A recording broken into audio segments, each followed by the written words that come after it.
They try to kind of mirror it, but with the Junkrat instead of the Roadhog, okay?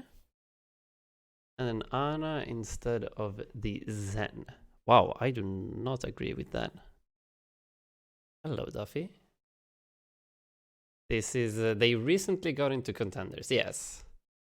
So Clockwork Vendetta went undefeated in open division. And also in contenders trials. Or they lost against Crush and Dew. So they have only lost once so far. And they are playing this bunker comp here. With Maytorb, Orisa, Hog, and they're fucking stomping everyone. It is absolutely impossible to play goats into this. So yeah, that's pretty much it. There are a bunch of one tricks that have perfected these heroes to their utmost potential, pretty much. They're at least real fucking close. So oh, is Gunny in the way? Okay, let me move him. Let me move him. Should not be in the way. There we go.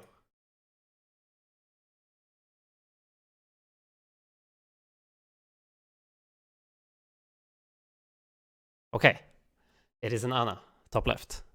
Gunny is in a good spot. And let's see here. What was I talking about? Fuck. Oh yeah, there are a bunch of one tricks. Engineer is insane. It's like 4.6 consistently with the Torb. Same thing with Mighty Moose and Mini-Me and Ricky. These guys, I'm not so sure. I don't really know about Zappy and Zitor, their supports. But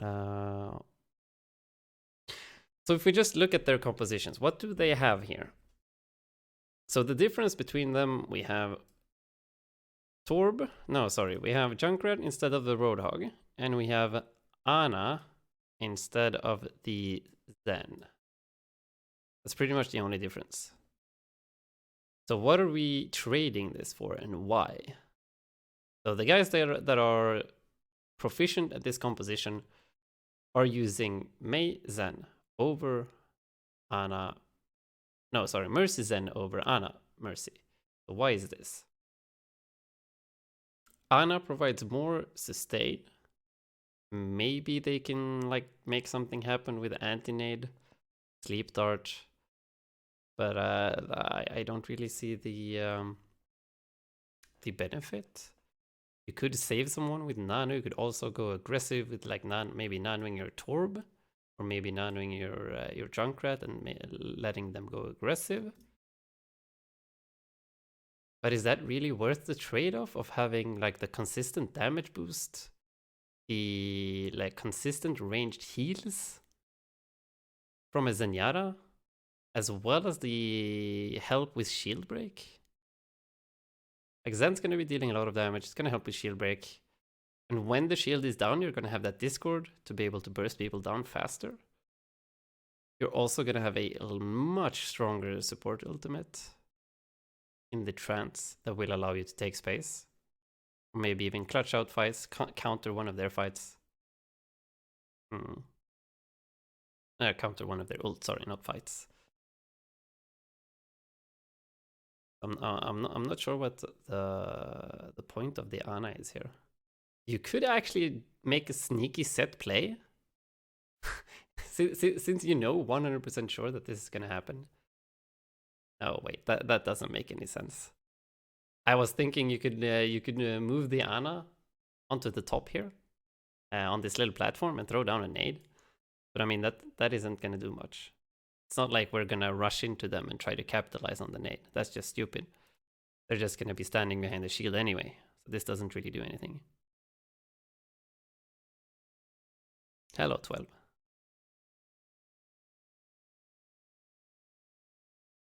It's okay. We'll see what they do with Nano Boost. I don't think that they can actually do anything good with the Nano here. I like Zen way more. Discord, consistently be able to heal people with Harmony, even through shields and shit. Really good. And Sleep Dart and Nade isn't gonna get a lot of value either. I guess they're going for like they're going for more shield break with the Junkrat. More long range shield break. So maybe they could actually hit a Sleep Dart and the Nade after they destroy the shield. It is interesting. Thank you for the follow, by the way. No viewer.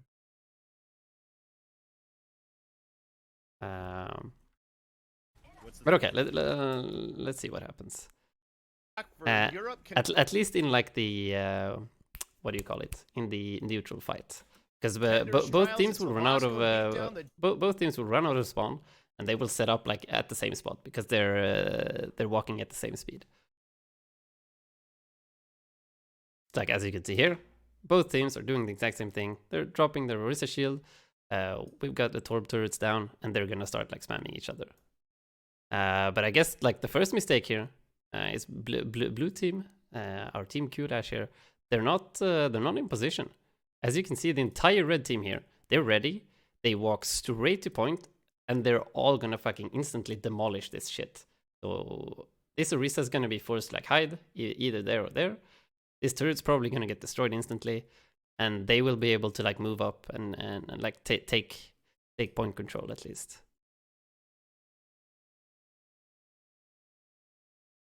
Easily destroy the shield. Mesic moves back. Not sure about this wall though. I guess it buys them a little bit of time, but okay.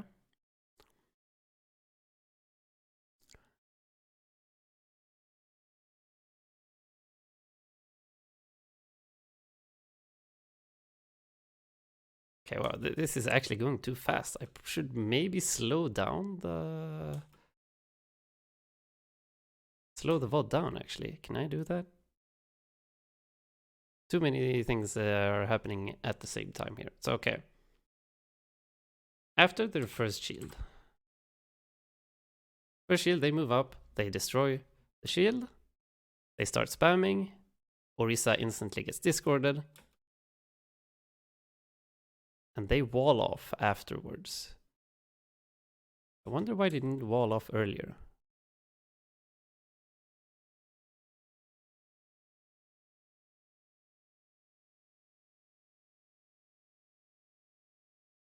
I guess they used the wall in response to the pull, it looks like.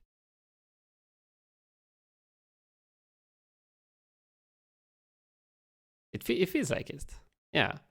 Like as soon as their shield gets destroyed and they get pulled, they instantly wall off like the turret and the Mei, as well as like the Ana. They can still kind of heal, so it isn't 100% because of that.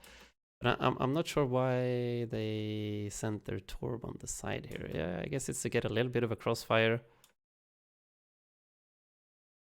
I would actually think that that Clockwork could send their Torb on a flank rather than having Qlash sending them on the flank. Because if you can set up the Harmony Orb and the Discord Orb, then Clockwork's Torb is gonna have a way better time. That's gonna like help solidify this one-on-one here on the side.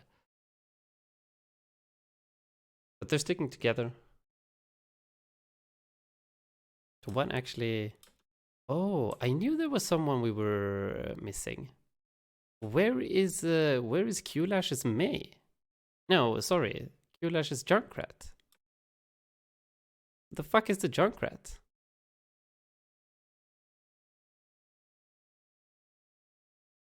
I can't see the Junkrat. He's nowhere. The fuck? Oh?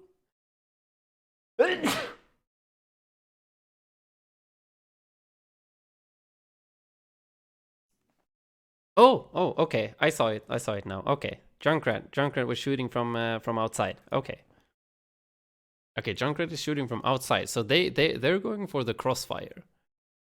They're going for the crossfire, while Clockwork are going for like the bunker setup, playing all 6 together, and they want to have their Torb shoot from here, Mei Orisa from here, and Junkrat from here. Okay, now I get it. So this is actually pretty good from Qlash, I would say, but this also opens up some opportunities for Clockwork to hit some nice pull hook combos. Can Junkrat escape? Can Junkrat escape the pull with the mine? That's my question. Because I wonder, why are they not playing Hanzo? I think Hanzo would be great on this point. He has the same amount of shield break pretty much. He can easier or more reliably get picks. And he can also use his leap, you know, to dodge pull hook combos. That's actually a big thing. So yeah, okay, they immediately go for a pull hook on the Junkrat. It doesn't connect. So we're spamming a little bit. Qlash sets up another shield, and Clockwork here puts down the shield on the left. Okay, so why are they rotating left? I guess it's to be able to get like a shorter sightline onto this Junkrat, so that they can more easily hit pull hook combos if he decides to peek. Because if they keep having the Orisa shield here, then the Junkrat's gonna be able to safely spam from outside and destroy their shield a lot quicker. So them moving closer might actually seem counterintuitive or like stupid. Because they get closer to the Junkrat, and the Junkrat can like spam harder. But these guys are so good at hitting their abilities that if the Junkrat decides to peek out these windows, he's gonna instantly get pull hooked. So he's probably gonna have to rotate here and move back to his team. That was actually pretty good by Clockwork here. My Engineer's turret gets destroyed. They try to destroy the Qlash turret. Engineer gets it. Okay, here they try to wall off the Orisa.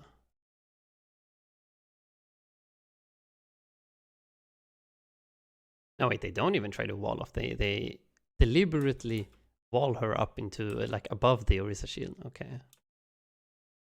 And they try to hit a hook at the same time. No, wait, what? No, that's just Moose going for a flank. Okay. Tire better, or can you just halt into Dragon easily? Like Tire is fine. Junkrat is pretty good against this. I was thinking like instead of the Mei. I don't know. I don't like Mei. I think playing Hanzo Junkrat would just absolutely destroy their shield.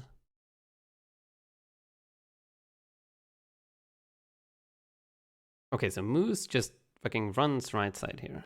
He's gonna go for the flank.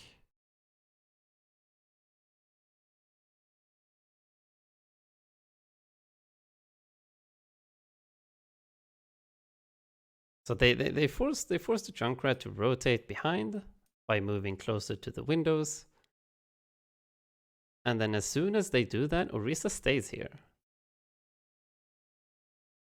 And Moose goes for a flank on the right side. Engineer stays here, shoots. So this was not really a combo play that they tried to make. Or maybe Mighty Moose just thought that he would get an opportunity. Because otherwise, this was actually pretty cool. Using Maywall deliberately to like move the Orisa above the shield. And then you can like hog hook. You can Orisa pull. Everybody can shoot. This is actually really smart. Will probably force out a lot of cooldowns here. Yeah, they halt. So she pops Fortify on the halt, and Moose hits a hook onto the enemy hog here. Sorry, the enemy Torb. And Torb dies. Oh, okay, so Qlash is trying to do the exact same thing. But Yoshio gets destroyed. Wow. That's a long-range right-click from Ricky. Wow. Okay. Look at this. Ricky's over here. He's gonna kill the Mercy. All the way in the back.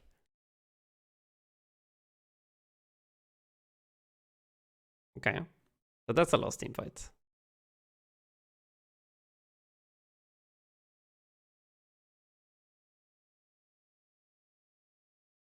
They're just dying on point.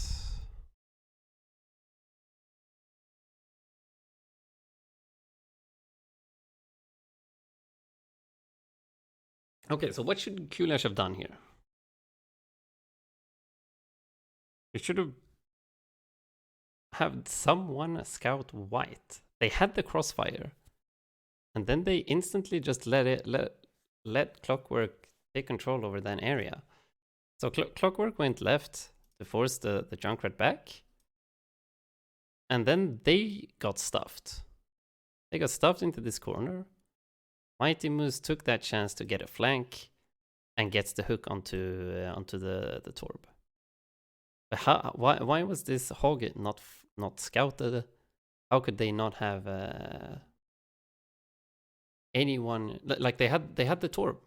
They had the Torb shooting from this angle. Shouldn't the Torb be looking at that flank? I'm a bit confused here. So let's move back. Once again for the flank here. What is Torb doing? So Torb is standing up here with the Ana. But then they run back. He goes back to set up another turret. I guess they actually get kind of baited here. They get kind of baited because of the Orisa setting up over here. They're all suddenly looking at the Orisa. They're not paying attention to this flank here. The Torb and the Ana that had this area covered with the crossfire suddenly left it to start shooting from main.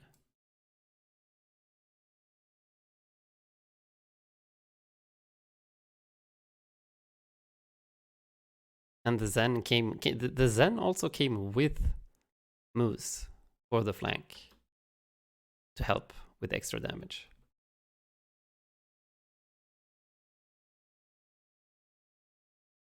So yeah, like this comp is all about utilizing cooldowns, combos, and getting one-shots. So like I don't see how Ana is effective at all. Unless you try to make plays with the sleep darts and anti-nades.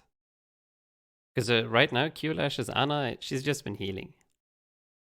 I can see Ana work better on like maps with longer sightlines.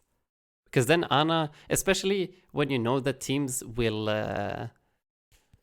what do you call it? When teams will probably play a Pharah against you, then I can see how the Ana would be good. You have long sightlines. You can be like a DPS hero with the hit scan sniper, while still having the heals and being able to save people with nano. Like on this short map where like damage, nice dagger on the Ana by the way. Like damage is so important. Shield break is important. One shots are important. Nobody's gonna die unless they get hooked, pulled, or like walled off. Or like randomly headshot. But like Ana's not gonna help against that either.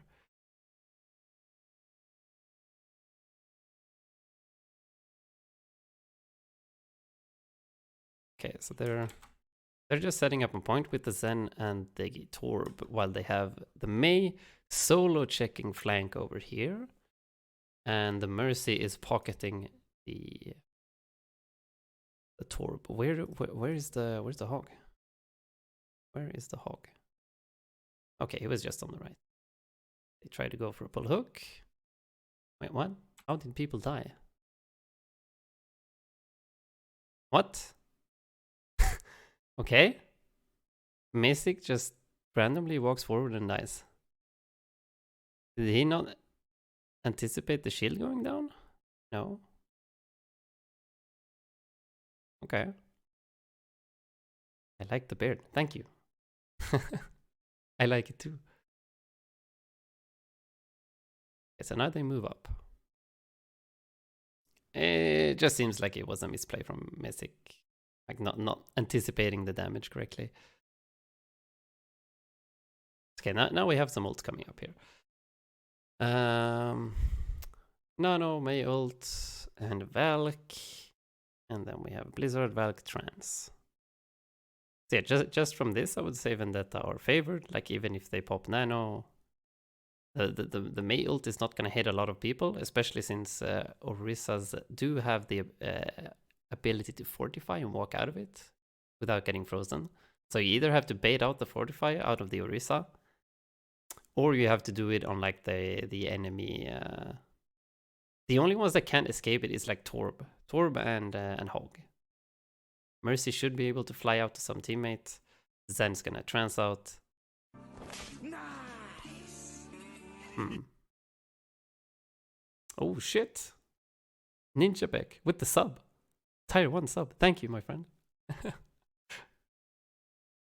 Make sure that your Discord and Twitch are linked so that you get access to the lovely sub Discord as well. Or sorry, sub channel.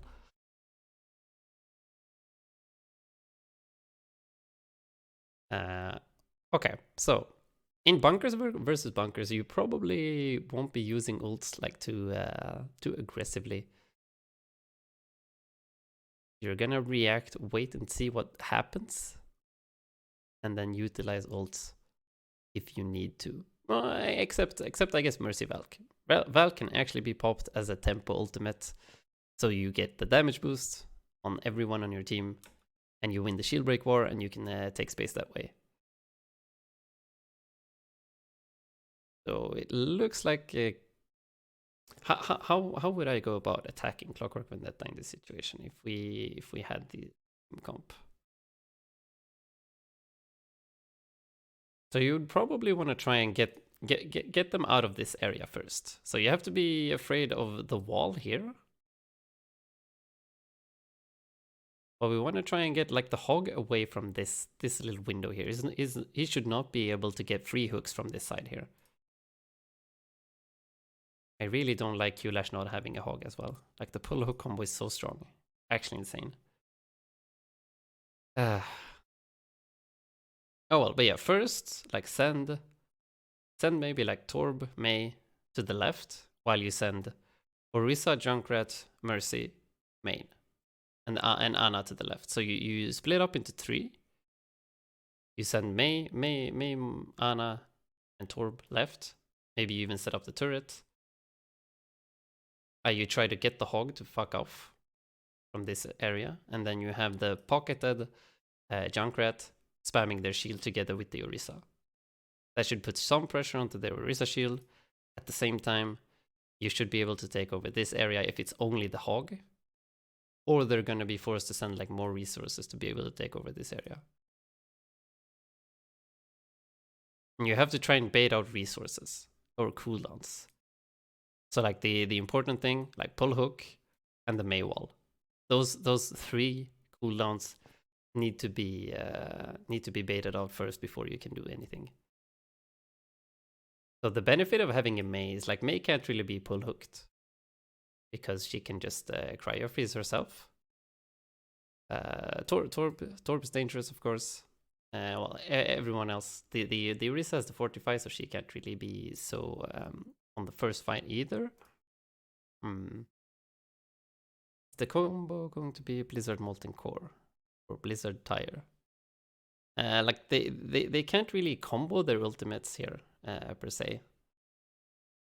They can use like Blizzard and Molten Core are more of like zoning ultimates. You can of course use Blizzard to like get a kill on if you see the Orisa use Fortify, you can just Blizzard her. She's gonna get fucking wrecked. Same thing with the Torbolt. Like it's they're more of like peeling ultimates or like zoning ultimates, and aren't really used as a combo, I would say. The Mercy can be used as like a tempo ultimate. You pop it at the start of the fight. You damage boost everyone on your team. They're gonna win the shield break. Nano boost is probably gonna be used. I don't know. If they had a Hog, I could see the nano boost be used to either like save him or used in combination with Whole Hog. But in this comp, I don't really know who to nano. Like Junkrat maybe? Orisa maybe? Or no, wait, Torb, of course. Fucking Torb with Molten Core is a beast. Torb with Molten Core, that's who you nano, of course. 5 seconds of insane damage and like 350 HP, which 100 is armor. But yeah, okay, let's see what happens. Okay, Moose actually backs off. He's afraid. The May just pops ult instantly. Okay. And Zitor, the Clockwork's trans. Wow. Okay. Clockwork trances instantly. And the Orisa is, of course, going to be popping Fortify and be completely fine. That was a pretty huge misplay, I would say.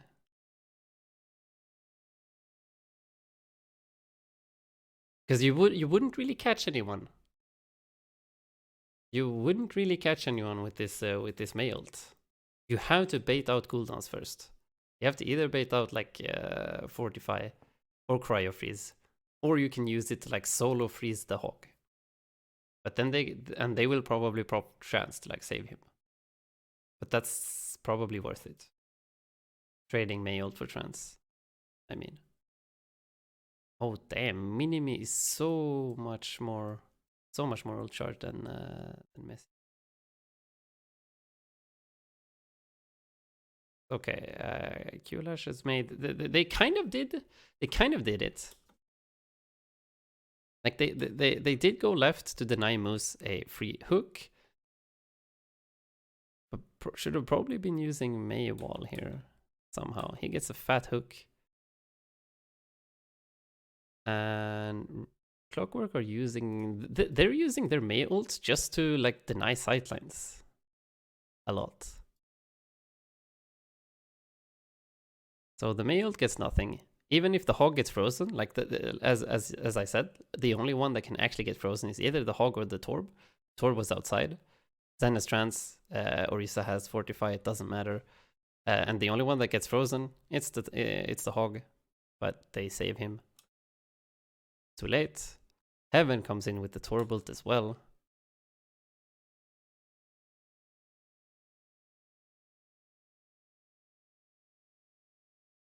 Now they're just responding with their own ults here. Oh, Engineer is so good at throwing out the Torbolt. It's actually insane. Look at how perfectly this was. Like he completely shuts out this escape route, and also stops the May from being able to flank. That was pretty well played. Pretty well fucking played, man.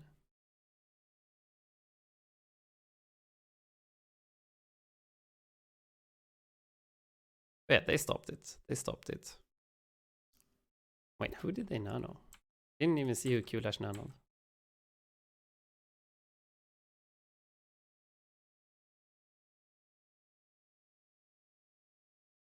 So they rest the May with Valk. What? Who's nanoed? I can't see who's nanoed. Okay, she popped nano here. Onto whom? Is it the Torb? It is the Torb. I believe the Torb is nanoed. But we can't see him because he's behind this shit. Okay.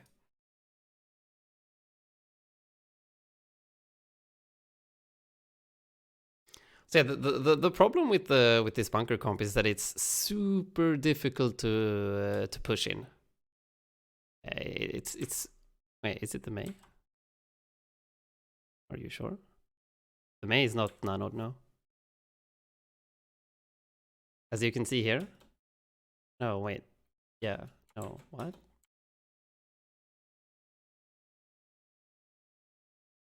Yeah, the nano gets popped like before the... No, wait. May is up. Nano is used. I don't think the May is nanoed now. This is a normal May. The nano should still be active.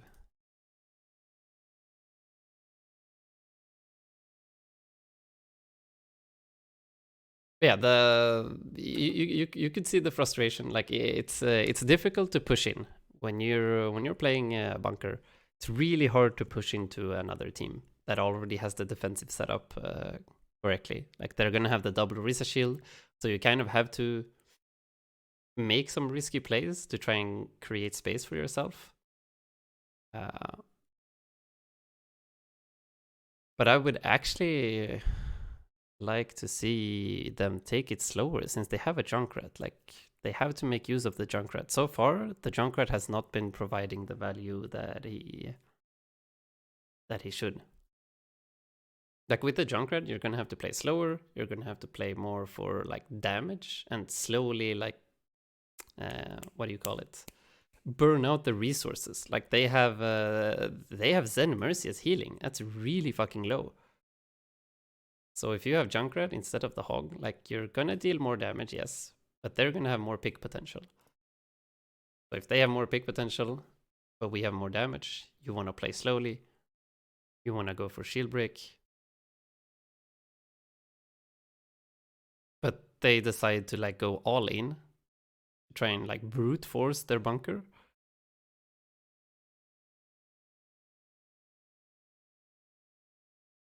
Go men for today's Scuff Scrimmed. Yeah. It was really fucking bad. Unfortunate. I'm sorry as well for the problems from our side. Yeah, now it's 99. They lost. It was definitely a scuffed scrim, but we'll get more opportunities. Don't worry. We can try to set up another one soon.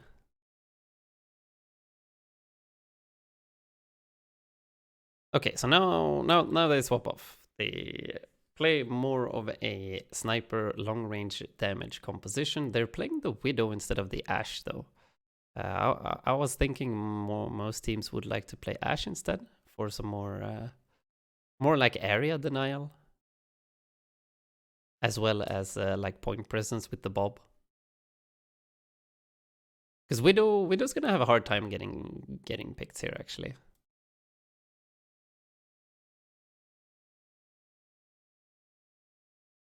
But okay, you're gonna move out of this. Like this point is fairly flat. There are no really good high grounds to take. Like, you know, you have these little platforms here. But that's pretty much it. The rest is just flat space. And Widow, Hanzo really thrive with those high grounds. So they actually swapped off. They're gonna go with the solo healing. They're gonna go with the solo healing Mercy. No Zenyatta. Wait, let's before I actually move on to this other point here. What would I like to play on this on Control Center actually?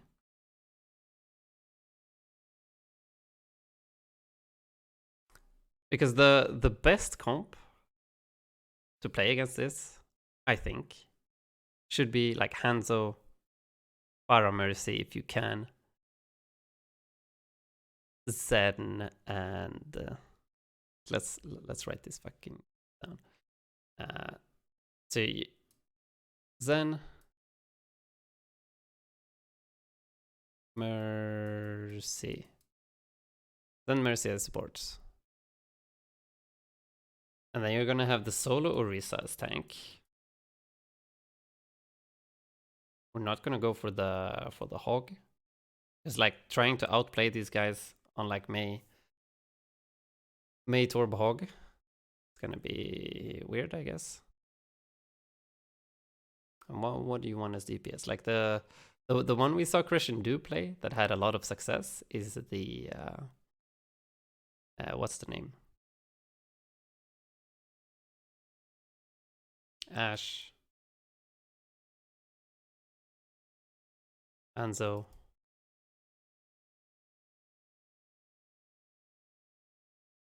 Pharah. Fuck.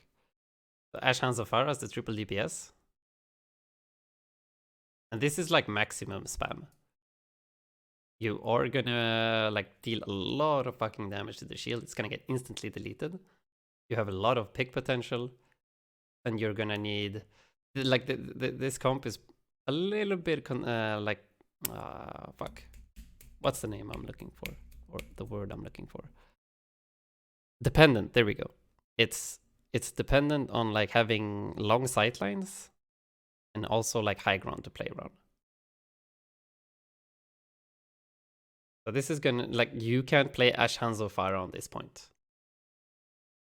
you can't play Ash Hands of Pharah because you like the sightlines are too short. So like having a Pharah Mercy up in the sky here is gonna easily be like pressured out by getting discorded, and then you're gonna have like Torb and Mei just spamming, and like eventually they are gonna hit shots since they're fucking good at their heroes. And then you also do like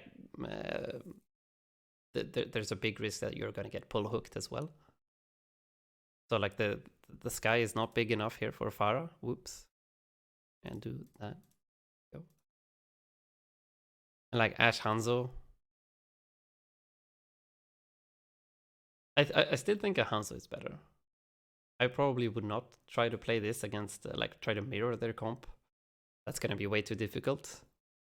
Just playing these standard DPS comps.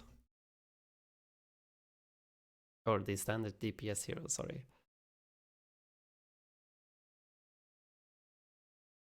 Like you could probably have Ash.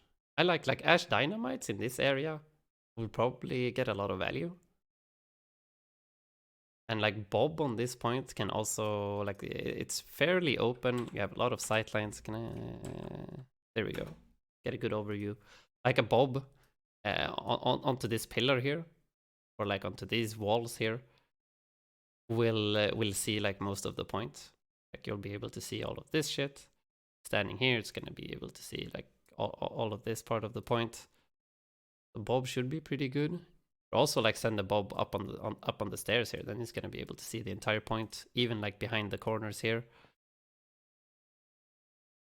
But then he's not gonna be able to stand on point, so no point ticking. I actually like the Junkrat. I like the Junkrat pick. Maybe swap out Pharah for the Junkrat. You have Ash Hanzo Junkrat. And you just go for spam damage. So the only thing you gotta be wary of is getting pull hooked.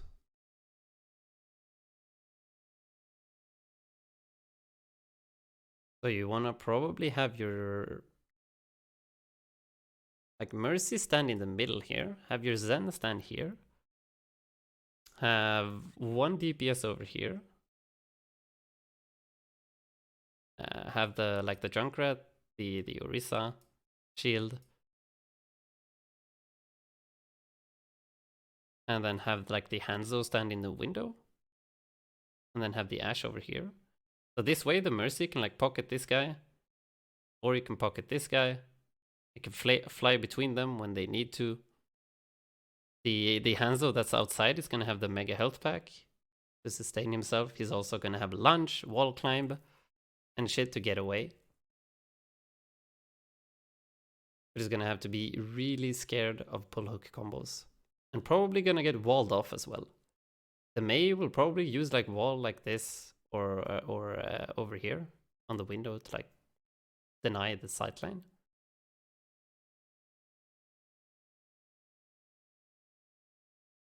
But the good thing as well is with the Hanzo standing in the window, he can get Harmony Orbed from our Zen. So he's gonna be able to get sustain. And then the Mercy can heal everybody over here. Maybe. That way we're gonna have more shield break. We're gonna have ults that are easier to find impact with. I think like zoning Dragon and zoning Bobs are gonna be easier to use than like Mei ult and Torb ult, since we don't have any good like Mei Torb players.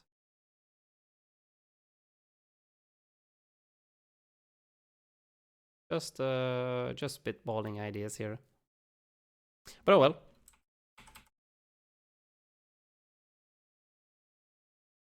What other DPS heroes could you go? What DPS heroes exist? Like heroes Overwatch. Fuck is that? Sombra?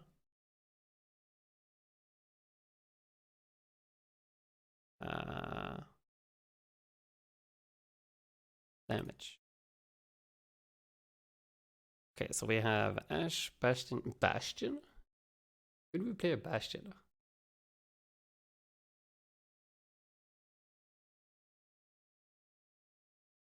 What about a Bastion setting up?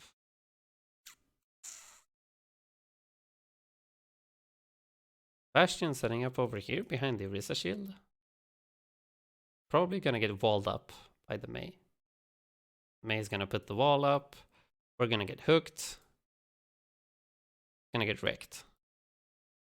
So no, Bastion is not good. Through Bastion. Doomfist? No. Genji? No. McCree? No. Is not gonna get any value at all. Mei. A Reaper is gonna be impossible. Soldier? The ult is not good enough. The shield break is not good enough. Sombra, maybe. Sombra could be good. But once again, like, this map is like not big enough. Or it doesn't have like enough sightlines.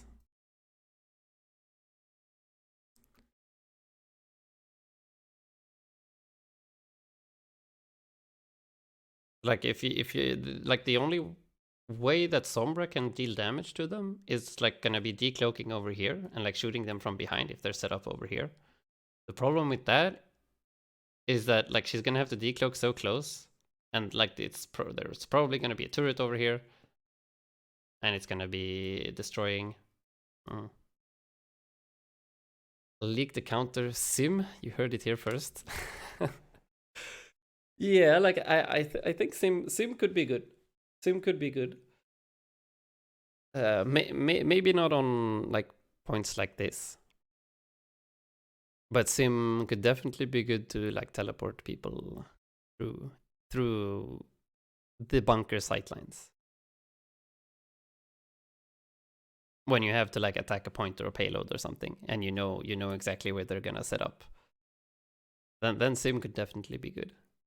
Maybe even like play Sim goats, fucking teleport into them. Could work. Could work.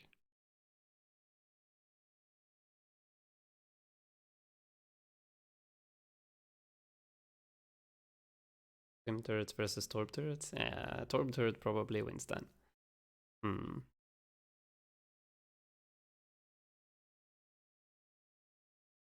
Okay, what other DPS heroes do we have?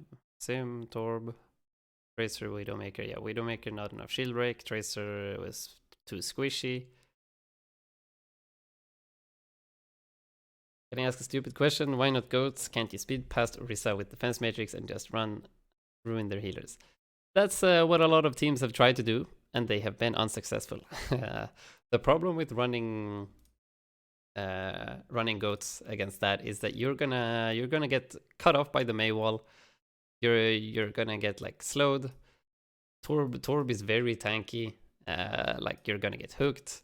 Orisa takes years to kill as well, and like everybody's gonna be taking so much damage from all of their spam that when you're there, when you're close enough to deal damage, everybody's already gonna be out of cooldowns, very low HP, and you're gonna get fucked. So goats is not very strong against this, unfortunately. And that's how they went undefeated, because people tried running goats into it. Mei wall is so obnoxious to deal with goats. So yeah, okay. What did we say? Like Hanzo, Ashe, Pharah. You can't play Pharah, Junkrat, or Torb. Like Torb is fine, Sim is fine. But I don't think you play Sim like in King of the Hill maps where you have the same like sightlines. What would teleporting anyone do? I don't think it would change anything. Like maybe teleporting a Bastion somewhere could be good, like Sim bunkers. Oh, well, let's keep watching. Let's keep watching. Otherwise, this is gonna take forever. play the Widowmaker, so it's not like you can play the Pharah against them for free. Clockwork Vendetta being so good at their been undefeated so far in EU trials. So this triple DPS with Messick on the Orisha from the side of Qlash, so yeah, it's going to be really hard triple for ILikeCows in DPS. particular to get some serious damage off unless he can focus Zytor. Really hard for okay, they're trying to get some Messick on the spam in. Orisha from the side of Qlash.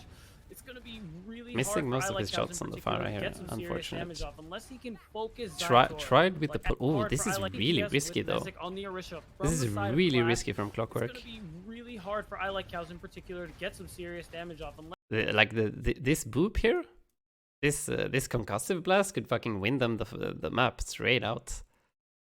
Rotating like this against the Pharah is really dangerous, but I guess they don't have a choice. Like they can't really move this way either. So as long as they focus Zytor like as much as possible. Well, Messick has been able to get yeah, see, engineers really scared here. This is the composition though. Triple DPS.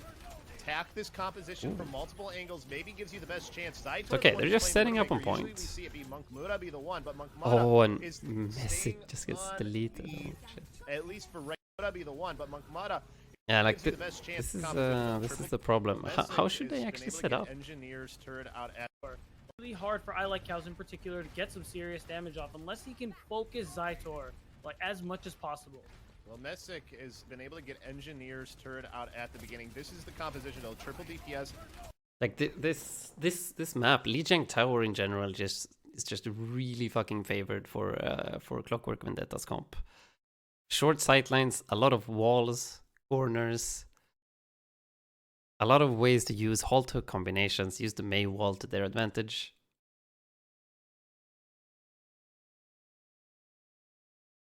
They all just immediately go to point, set up, and they're gonna all focus down Messick, like instantly. So they get the Widow.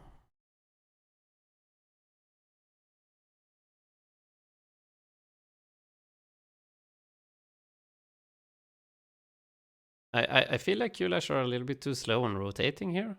Like as soon as the Pharah notices that they're going outside, they should be putting more pressure on them when they get to point here.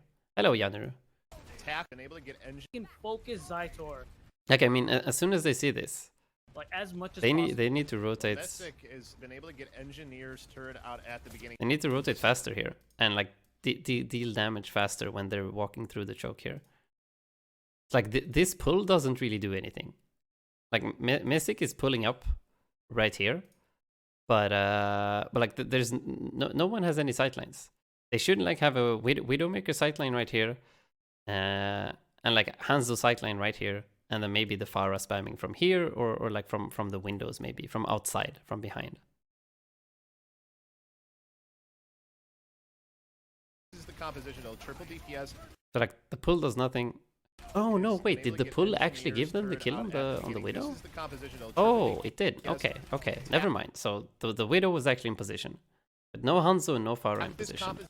Okay, multiple angles maybe gives you the best chance. Zytor, the one who's playing the Widowmaker. Usually we see it be Monk Muda be the one, but Monk Muda is staying on the at least they for right get now. the Or rest, actually, though. sorry, Zytor is playing in place for Monk Muda with Zappy. So Zappy's the one playing the Mercy, which they would normally have go the other way. So me not paying attention that Monk Muda's not in. Zytor now playing the Widowmaker, but they have control of the point.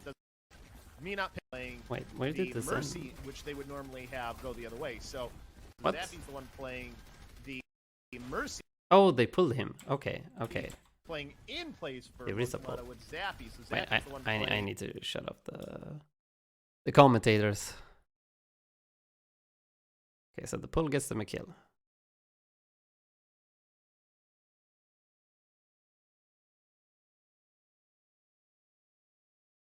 I don't like the Widow though. Moose tries to go for a hook.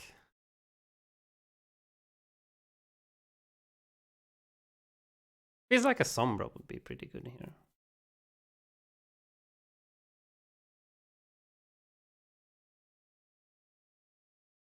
I think a Sombra would be really good here. Sombra can take a bunch of different weird like angles, and she'll be able to pressure like their Widow all the time.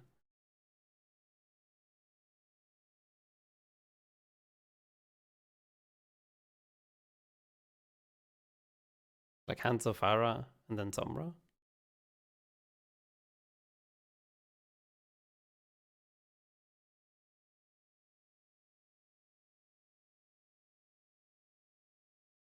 Okay, they're trying to get a bunch of different angles. The Pharah is on the right side, yeah? That's good at least. And then they have the Zen in the left room. Hanzo behind the Orisa here on the right.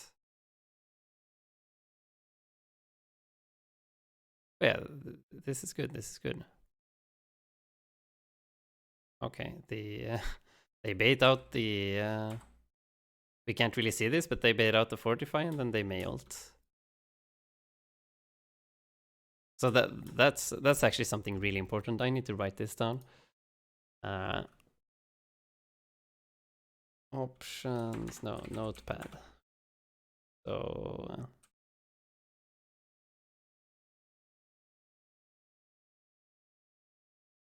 Ricky here likes to first like bait out Orisa Fortify and then just solo may ult the Orisa. Because the Orisas are such integral parts of the composition that just getting a kill on the Orisa pretty much stops their entire like push. You can't get any point presence, you can't get any like map control at all without the Orisa. So solo grabbing, especially on King of the Hill, like just winning one fight takes away like 15-20% of the thingy. So can you do that for one ult? That's definitely worth it. Okay, so one good thingy here. So okay. Who should I talk to book a new scrim? Lone. Talk to Lone. You should be able to see him in the Discord thingy.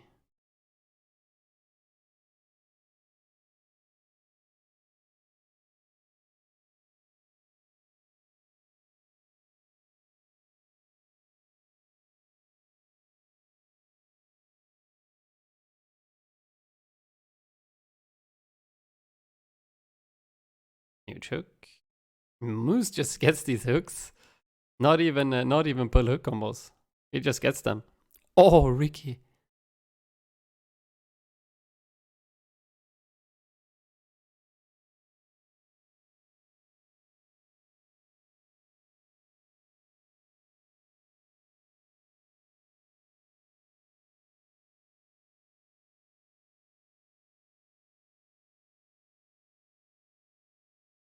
Wow.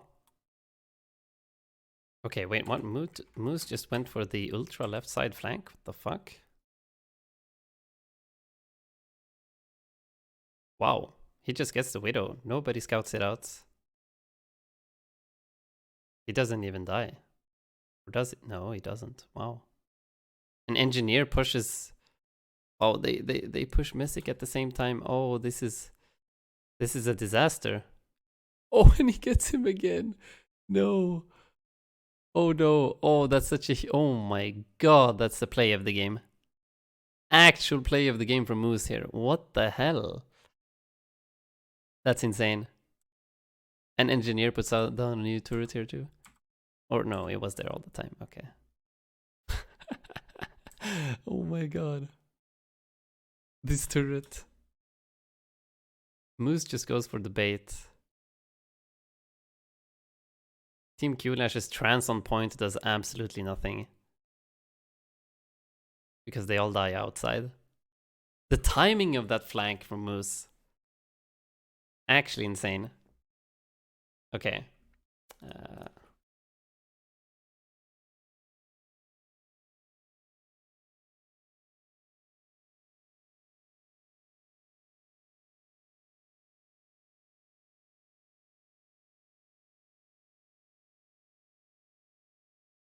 Okay, so Moose definitely likes to take some really hard flanks. And we need to we need to think about scouting like specific sight lines. So having someone always looking down one of the important sight lines will will allow us to always know and not be caught by surprise by those flanks, which is going to be really important. Okay, so they win the first map. Next is Eichenwald.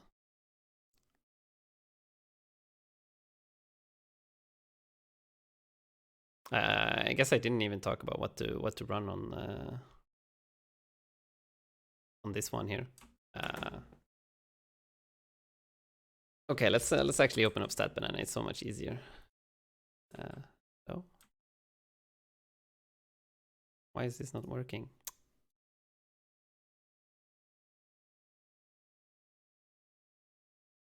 Status banana.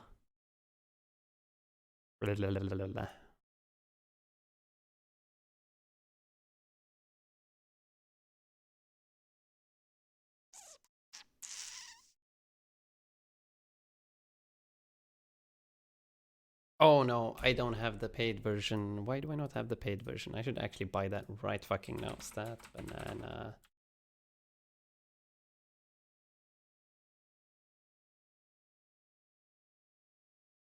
Okay, I'll do that next stream. Whatever. Now I guess we can talk like this. So they just run straight down this and they set up here, and then they use May walls like this to try and wall off the Orisa walking in alone.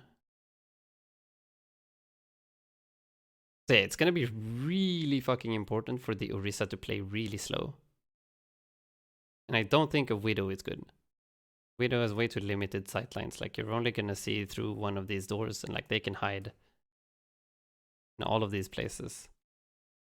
But I think you can definitely play Pharah on this map. You can definitely play Pharah. You wanna play Pharah outside over here. Try to shoot in through the doors and through the windows. So this is gonna be the first sightline. And then you probably wanna have the Zen stand behind the Orisa.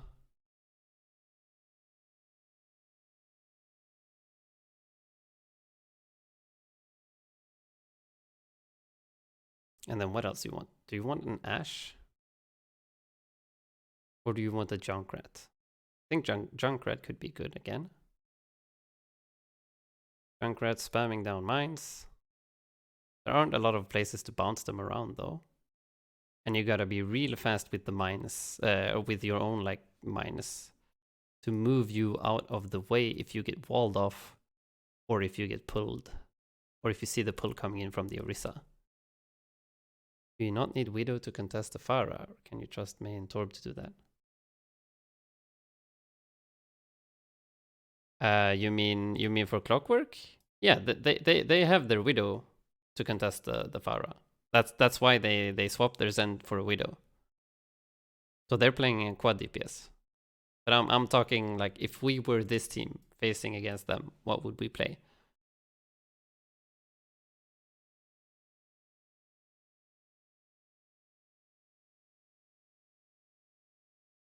Yeah, I meant the other way around. So I definitely think I don't like the Widow. I don't like the Widow. I think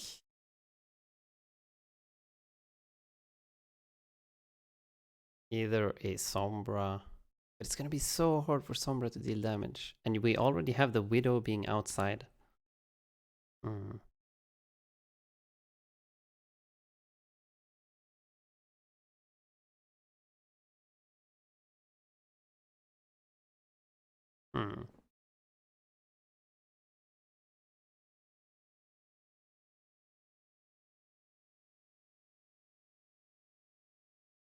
I don't think there are enough places to stand. That's the problem. That's why this map is so hard. Like, the thing is, if you put all of your, like, we saw what happened as soon as the Orisa pushes in, she like sets down her barrier here or something, it gets destroyed fucking instantly. And then she has to hide like around the corner. She like the May wall comes up. They start pushing out, like the Hog goes out. We really need to put pressure on like the Hog. when he tries to punish it. Oh, thanks for the follow, by the way, Jug Q. Welcome to the stream. So I guess we just need some better timing with how we push in. So like Mesic often went in all alone. He went in all alone into this courtyard here, put down his shield, gets walled off, and then like they collapse on him. So like actually making sure that you're setting up together here and then walking in at the same time with the Zen, with the Ashe. So you're gonna have like Orisa, Zen, Ashe here. That's 3 people. And then you're gonna have the Pharah like shooting out from the sky. And then you can have like the Hanzo shoot from here. If you're gonna go for the full spam.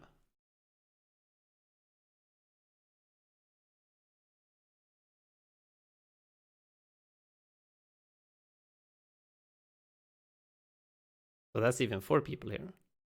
But that leaves only a Zen to solo. Yeah, okay, no, that's the reason that doesn't work. That is the reason that does not work. Then you need the Ana. You can't play a Zen here. Because the problem is if you have Pharah Mercy out here, then the Mercy will not be able to heal anyone over here. And a solo Zen trying to out-heal the spam damage coming in from like everybody, like all of Clockwork Vendetta will focus all of their damage here.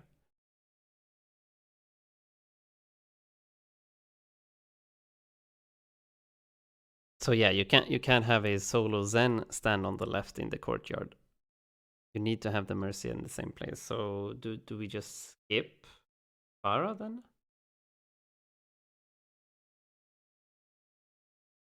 We have 2 options.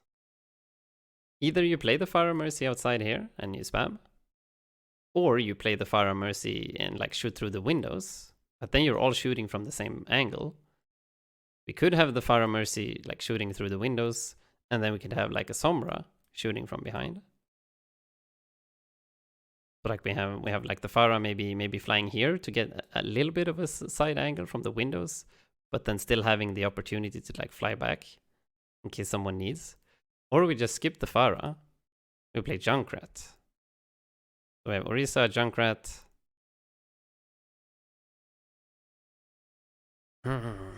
Orisa, Junkrat, Zen,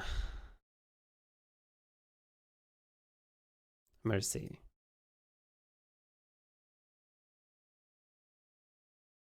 But then once again, we have like Ashe Hanzo shooting down the same lane, like Junkrat, Zen shooting down one lane. We have absolutely no damage coming in from behind. And they're gonna have like walls, they're gonna have pull hook combos coming through these doors here.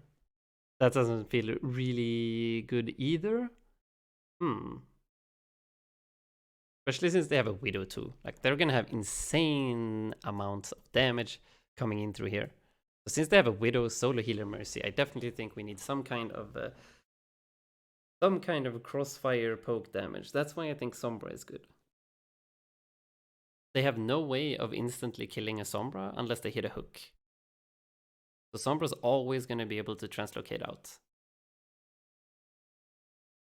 Sombra was not really good on the other point because there wasn't enough space. So she would have to decloak really close to the enemies, and then she's prone to dying easily. But here, like the Sombra can like decloak around these corners here, and like utilize these corners, and like shoot through the doors from behind here. And then she can like relocate either, like having the relocator on this health pack is really risky, but you can at least hack it. And then maybe have the relocator like around this corner here. Hack this one as well. So you can always like get back in real fast. Having a solo healer Mercy is really, really annoying if you have just one hero poking you from the side all the time.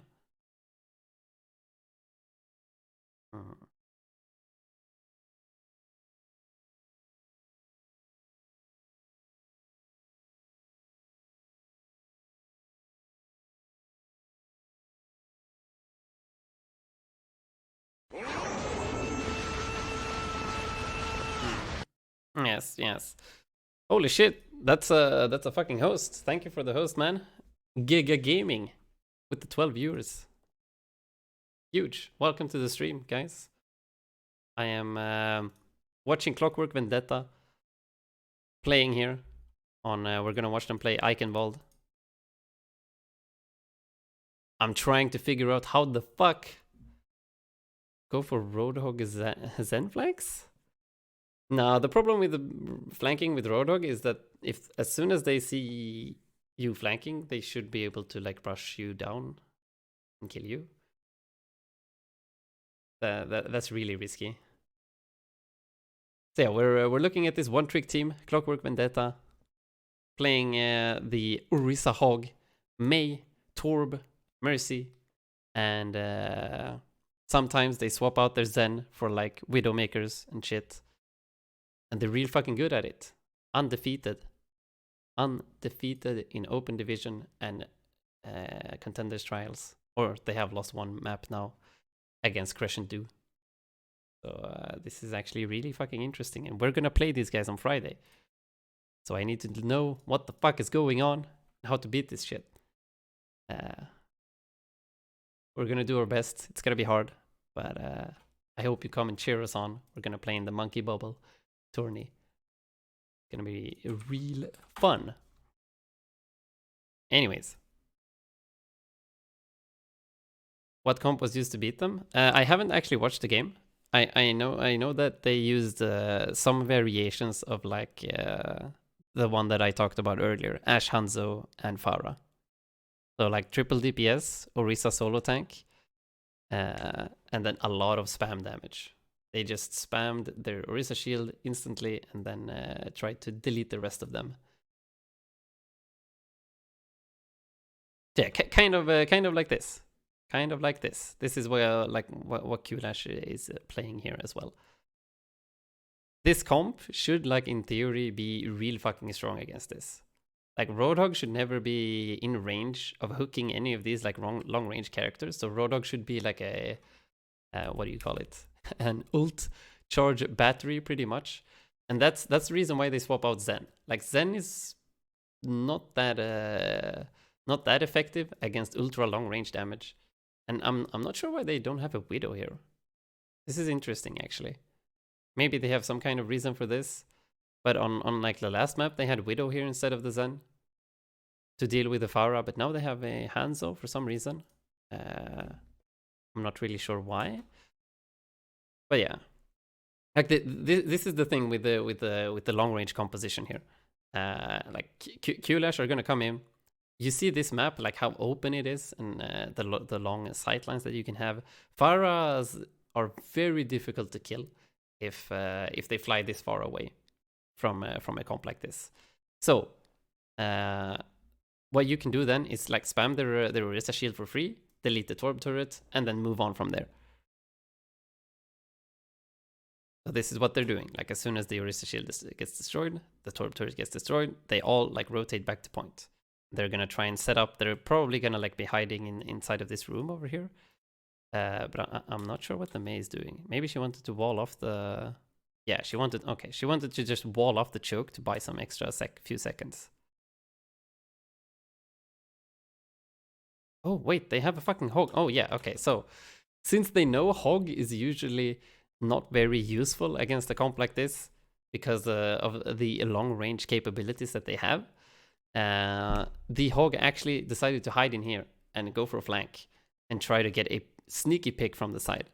That's probably why the Mei was holding so aggro. I was a little bit confused about why she was holding this far forward.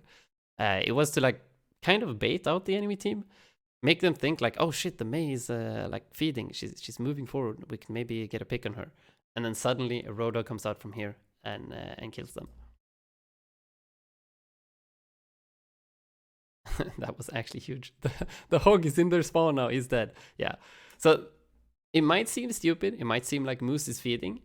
But he kind of doesn't have a choice. Like it's a high risk, high reward. Of course he has a choice. But he chose to go for the high risk, high reward play. He hides. He looks for a pick. If he doesn't get it, he's probably fucking dead. Like you just saw. If not, well...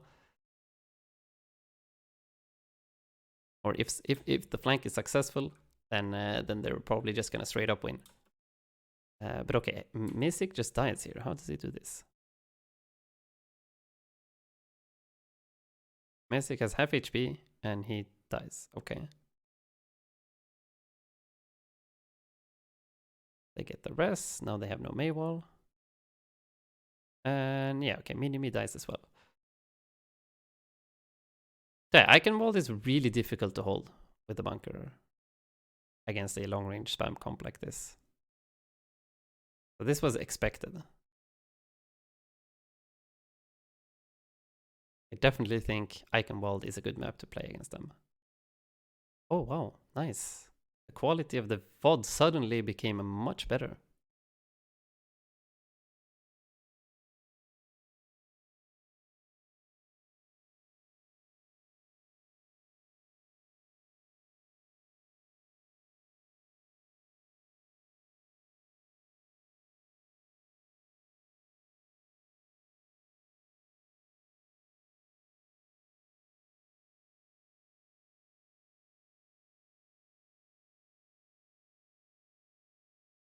And now this is going to be even more difficult, like on this part of the map, trying to hold second point Eichenwald with a bunker, where you have like 30 million long-range sightlines, is going to be really difficult. So yeah, like they're trying to set up some crossfires here to make it hard for Team Qlash to set up multiple angles. And the May gets picked off. Yeah, now they swap to Widow. This Widow swap makes sense. The long range sightlines, they need that shit. Oh, Moose just barely misses the hook combo. I like how it survives with like 10 HP.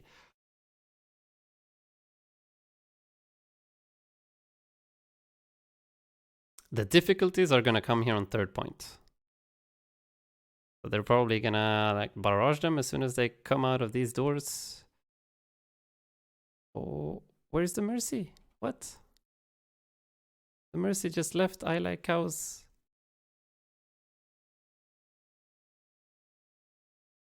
And the dragon was way too late. Did he have dragon all the time? Or did he just get it? He had dragon all the time. What? Oh, this was a weak play. It was a really weak play. You just pop Sonic Arrow into this door here. As soon as they try to get out, you dragon this shit. They're like probably gonna pop a lot of cooldowns. Even if they don't, they're gonna like wait out the entire dragon or maybe go out from here. And then you know they're all gonna come out from here. You get a free fucking barrage. Big misplays here.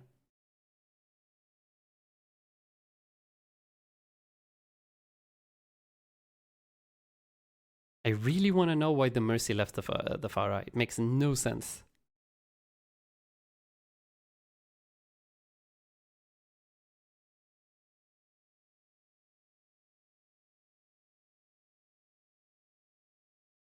They're really using May ult as or May wall just to stall.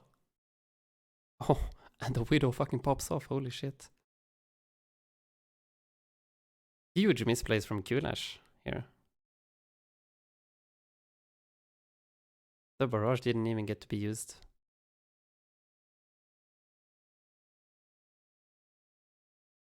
Oh, big headshot from heaven. So okay, how do you actually approach this? Let's open this shit up again. I guess we could talk about the last map, Gardens. It'll probably go bridge. No, let's not swap swap shit. Eichenwald. They didn't play that map. We don't give a shit for now. Eichenwald. So first point, long range spam, like force them to point, keep long range spam until they die. Sounds good. Yes, watch out for like hog flank on inside here. Should be good. Second point. Set up Orisa on the payload. Get like Pharah to take control over this area. Get Hanzo and Ash to like shoot in this area. That way you should have control over all of this. Unless someone gets picked, of course. And then when you have control over all of this, well, then you can have free sightlines over this. So it should be easy game, easy life. If they manage to win, they set up. It's going to be way harder. They will probably have like the Orisa shield here. They're going to have like the Mei. They're going to have like the Hog probably on the high ground here to try and get hooks like on the Pharah into the sky. They're going to have the Torb. This is really annoying without the hero icons. I'm sorry. They had the Widowmaker over here. Yeah, this is a really good fucking Widowmaker spot. Like you see everything that the enemies can throw at you. And the Mercy, yeah, they'll probably have like the Torb over here. So the Mercy is gonna like stand in the middle. She can like damage boost the Widow. She can damage boost the Orisa. She can damage boost the Torb. She can like fly through these persons as they need help. But then you'll probably have like the Pharah. I'm gonna have to move really fucking slowly here. Like have the Orisa move out of this window. She's gonna get pummeled from high ground. Probably need the Pharah Mercy to like fly up from this angle and try to get the Hog to fuck off. And then at the same time have the Ashe Hanzo try to delete the shield, maybe get a pick on the Torb or the Widow. But damn, it was really important for Qlash to snowball this second point from first point, which you usually do. But if they manage to win a fight and set up over here so that you have to like walk through these small doors here, like this little door here, this little door here, then this becomes much harder. Much harder. And big misplays make that they don't even cap second point. So now they're going to be able to set up.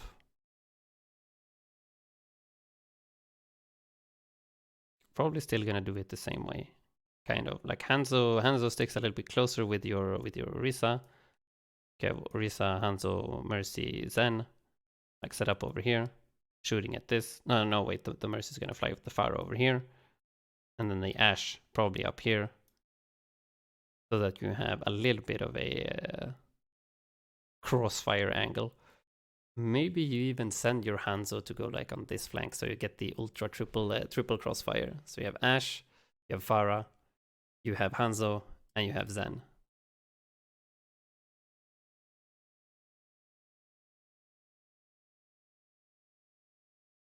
Okay, well, that sounds reasonable. Oof, close one. So yeah, the Pharah Mercy goes up to the castle to get them to fuck off, or to get the Hog to fuck off the high ground. And they set up everything over here. Oh, they swapped to Widow instead of the Ashe, okay. I guess it's understandable to win the Widow versus Widow battle, because Widow has a slight advantage over Ashe. The Ashe is more important when it comes to like shield break and area denial and like consistent damage output. But the Widow does have her advantages when it comes to like actually getting picks. And since they have a solo healing Mercy, just hitting body shots puts insane pressure on the enemy team.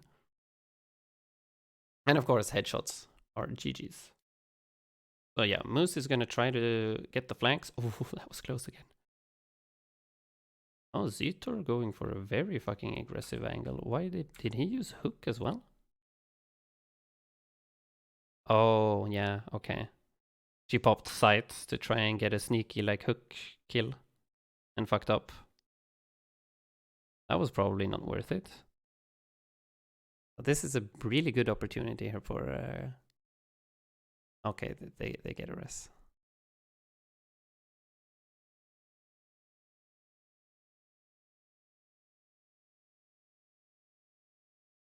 Ooh. It's a really risky position to barrage in. You're gonna die for sure, and the Mercy dies too. Oh, that was not worth it. Okay, so the Torb went up on the high ground. This is why you don't want to give up the castle. This is why you want to have like Pharah Mercy flying up here. Because like the Torb gets to go up here. The Widow even goes for like the ultra flank all the way back. That needs to be scouted. Like this was not a good idea. Trying to help with the shield break war with the Pharah as well. And then if you barrage out in the open like this, you are dead 100% of the time. So actually huge plays from Zitor here. Gets the kill on the Pharah. Gets the hook shot into spray to get the Mercy that tries to res. And Moose is still on the flank.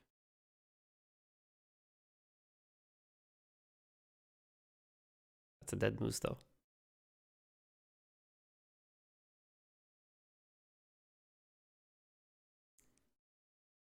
Slight feed.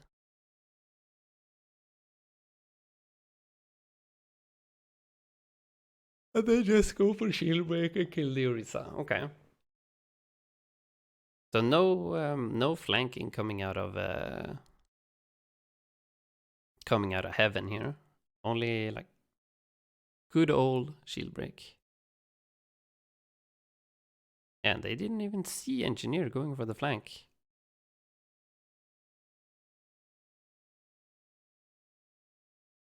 Now the Pharah Mercy finishes it off. Okay.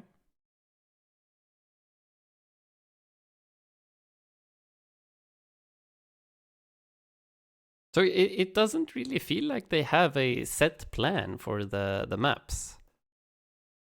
They just kind of go on feeling. Like Moose or Engineer.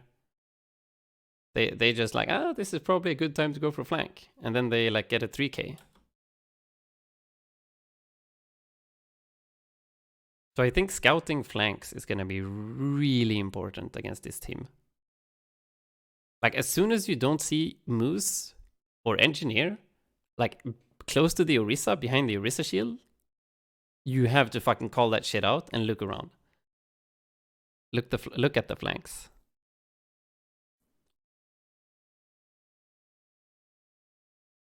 And now they go Junkrat here. Okay, wait, what?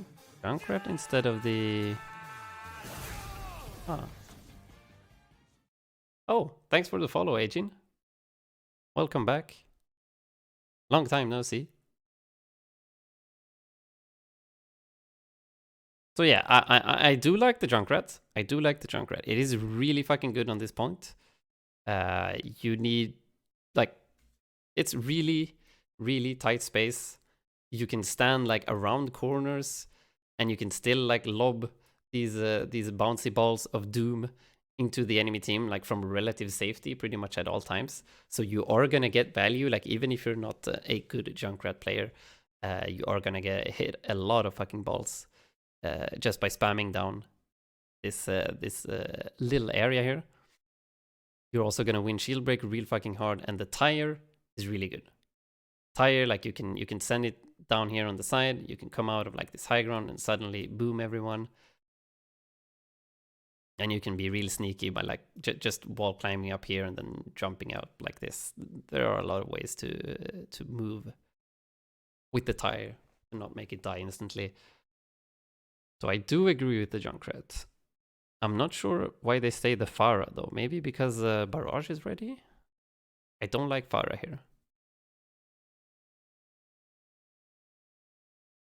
Sombra. Is Sombra any good? Torb is probably really good here. Torb and May, this is where Vendettas can become real fucking good. Torb and May are actually really fucking strong on this point. Like the walls are gonna wall off like perfectly, like this choke. You put down the wall like this as well. Walls off most of this area here. The wall is gonna get a lot of value.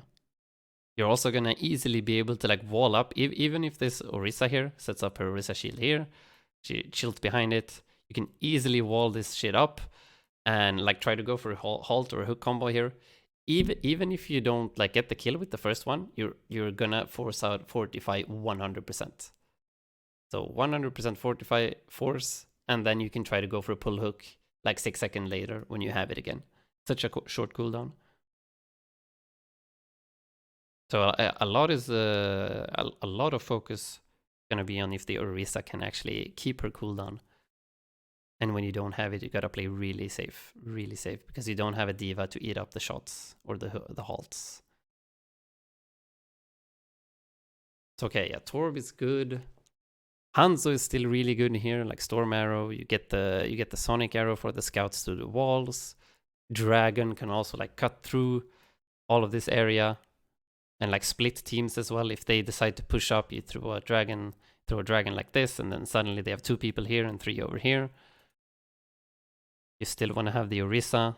The Zen is great, like you're always going to be safe with the Zen, like standing in the background, shooting down a lane. So I see why they swapped off their like Widow Hanzo shenanigans and went to a Zen, because they need that defensive ult, they need the more healing, they need the Discord Orb. It makes sense in closed quarters, or close quarters, and closed spaces. Makes sense.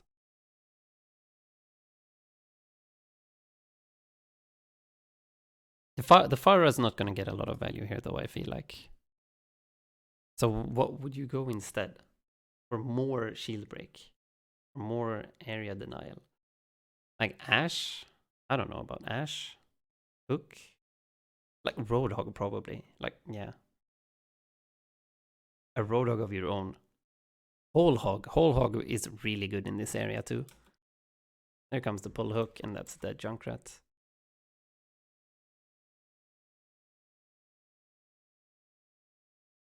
Yeah, there's no way to survive that. The Junkrat, like, everybody's gonna have to play so safe and so far back that nobody's ever gonna be able to push through. That's the problem with this part of the map. Because as soon as you go close, you're gonna get pull hooked. You're gonna get walled off.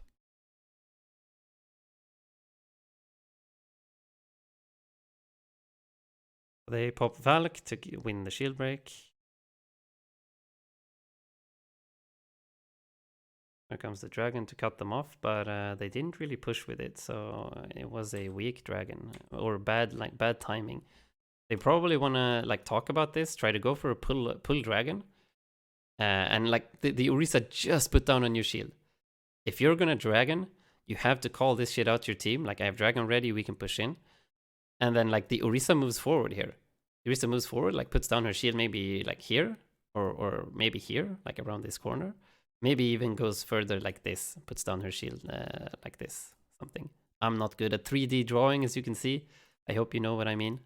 Like, fucking shit. And this is a very small Orisa behind it. I'm sorry. How do you become good at drawing? Fuck this. Holy shit. And what was I gonna say? Yeah, and at the same time, you have this dragon cutting off people, because they will probably like move forward to try and match you. And then suddenly a dragon comes in. They're gonna have 2 people stuck over here at the same time as your team is pushing forward, so you can actually capitalize here. So they're all just moving backwards.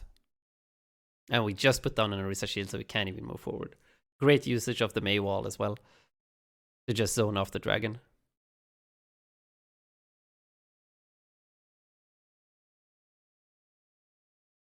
Yes, and Ricky sees the 45 being used. That's an instant Mei wall, or Mei ult, I mean.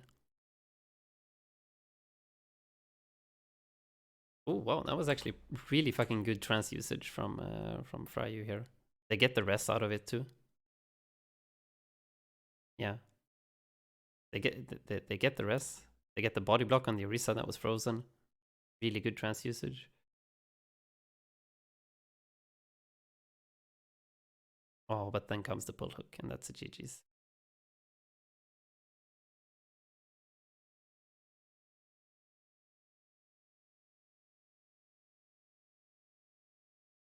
Hmm.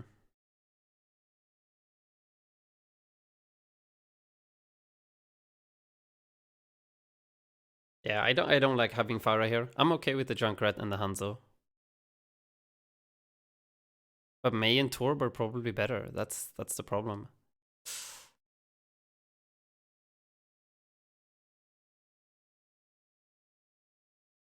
Nice pull.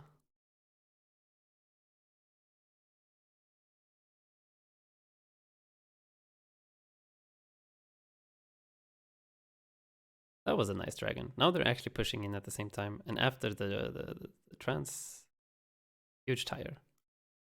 They get a rest off though. Oh, and Lino goes a little bit too aggressive. He jumps up right into Moose's arms. Okay. So meanwhile, wait, I need to write this shit down.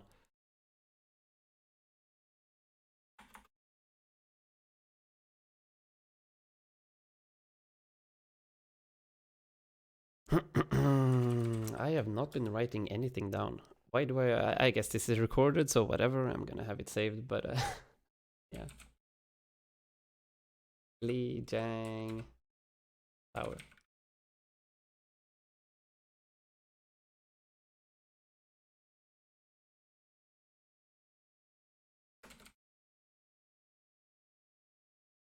Oops. And then I can Wald.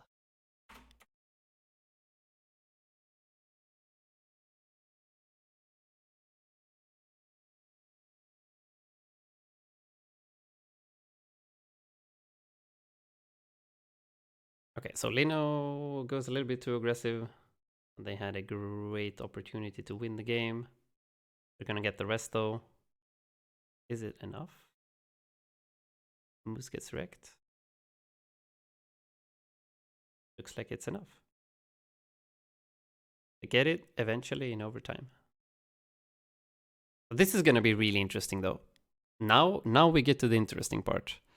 Clockwork Vendetta with the bunker on attack. Defense, like we know this comp is good on defense. The attack though. Wait, they're winning?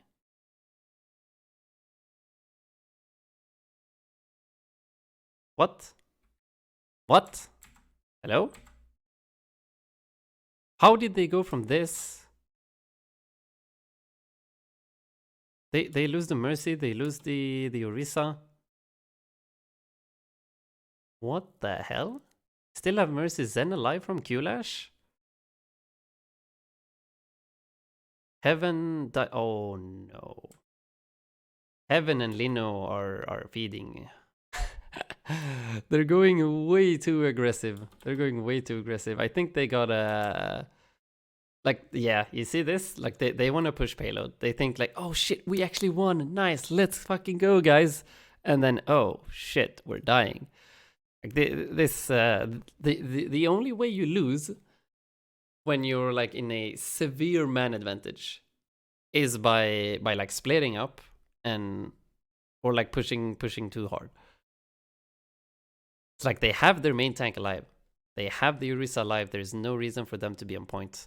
The Orisa is easily going to be able to stand here, put up a new shield. You can easily have like the Hanzo set up over here, put a Sonic Arrow, start shooting into their spawn. Have the Junkrat like spam into their spawn as well from safety. Evan gets headshot by Ricky. Lino gets 2-tapped by Zitor. And whoa, Messick. This was actually a really good kill from Messick here. Look at Ricky here. He actually has Harmony Orb on him too. He gets fucking dinked hard and melee. That was a really good kill from Orisa. It's actually really difficult to kill people with Orisa. And Engineer's ult just covers everything. Okay, yeah. Some huge greed. It's okay. Qlash could have definitely won this way faster. Way faster. Some cockiness. Oh no. No spoil. I don't want to see what happens. Okay, they're running the triple DPS on defense. Why are they swapping roles? What the hell? They swapped the roles between the Junkrat and the Hanzo mid game. And okay, on attack they don't go to Zen. They go for Hanzo to try to get more picks. Kind of understandable. It's like the Junkertown like triple tank double sniper setup. Like on attack you have the respawn advantage if you just get more picks. and more shield break, you're gonna force them back all the time.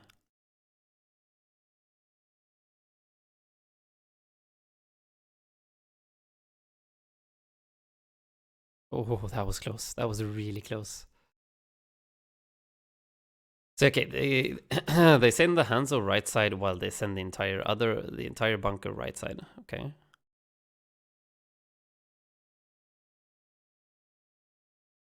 Yeah, from Qlash, I don't like Hanzo. Sorry, I don't like Junkrat here.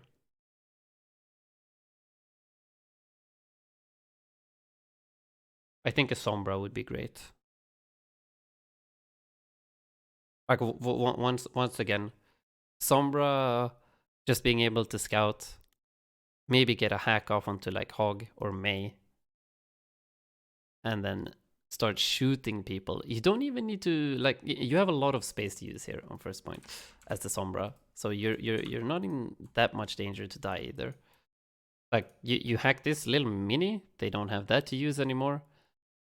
You can hack this for your support to use, like walk into, or your support.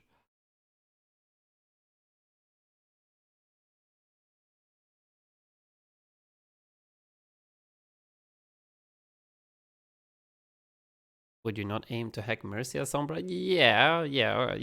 Hacking Mercy is viable too. But like hacking the Roadhog is really good because it removes the biggest kill threat. Like if you get hooked, you're dead. So not having to worry about getting hooked is like really fucking important. You don't have to worry about getting hooked. That means you can stay in range of the enemies and shooting for a longer time. And staying in range and shooting for a longer time means that you can farm EMP faster. Farming EMP faster means that you can win a team fight faster, which is the goal. In high level play, like when you're Sombra, you just want to find ways to farm EMP as quickly as possible. You're not necessarily there to get kills. Of course, if you're presented with a 1 HP target in front of you, you're going to take it. But like your primary goal is building EMP ASAP. So hooking the one that will prevent you, no, not hooking, hacking the one that will prevent you from building EMP is the best. So like divas, that's why you hack divas. They're fat, juicy targets with big crit boxes, and they have defense matrix. Like if you don't hack the diva, and you start shooting someone else, you're gonna get DM'd for full 2 seconds, and then you're gonna be forced to relocate. You get 0 ult charge. So yeah, you have a lot of space here on the side for a Sombra to decloak and hack people. This is a fairly open map.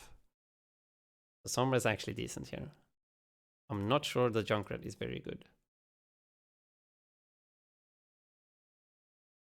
Like, yes, you're gonna have a lot of damage on the tanks, but it's not gonna be like. Maybe I'm underestimating Junkrat too much. I just feel like having the Sombra there to just poke. If you can stay like mid to long range, you don't even need to get kills. Just poking from behind. Like we'll force the Mercy to like, she's gonna have to heal like 4 different targets at the same time. Or even if you're just shooting the Mercy, if you just tickle the Mercy slowly to death, like she has no way of regenerating her health except from her own passive, which is really difficult.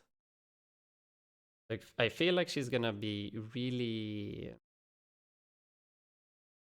gonna have a really hard time keeping everyone up. What do you think about Ashe and hold closer to the choke? Yes. That's gonna be really risky though, but I guess it could pay out. You hold closer to the choke, you go for a dynamite play, and then you're gonna get bob in like 3 seconds if you hit a fat dynamite. I like Ashe, yes. I like Ashe way more than Junkrat because it's gonna be like you're gonna be able to like this thing that the Hanzo does here is gonna be absolutely impossible if the enemy team has an Ashe. Then you're gonna have like someone with a reliable weapon that can deny a sightline. Like that the Hanzo is allowed to do this is actually insane. This should not happen. Like he just takes the solo left side flank and almost gets a kill on the Hanzo here, and then almost gets a kill on the Mercy. And this like gives so much panic to Team Qlash.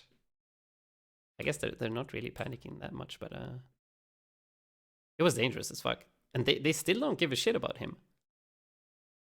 He gets to stand there. Like, he gets to take the full fucking flank. What the fuck is this? He gets to take the full flank and kills the Junkrat. What the... Yeah. I don't get it. This should not be allowed. Someone should be holding this area. Like, he doesn't even have a healer. You hit him once, and he has to back off to take a health pack. The Mercy is stuck healing everyone else.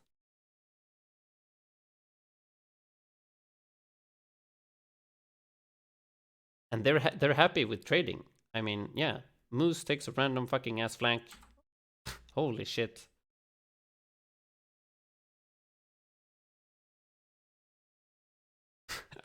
You just went all the way around. The attackers are happy with trading. Like they have the closer spawn. They're easily gonna win this.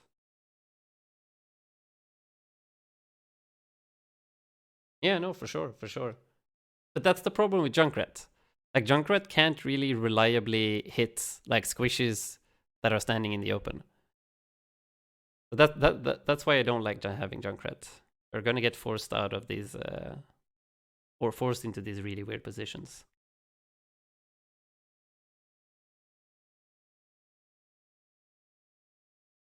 Yeah, they definitely gave too much space.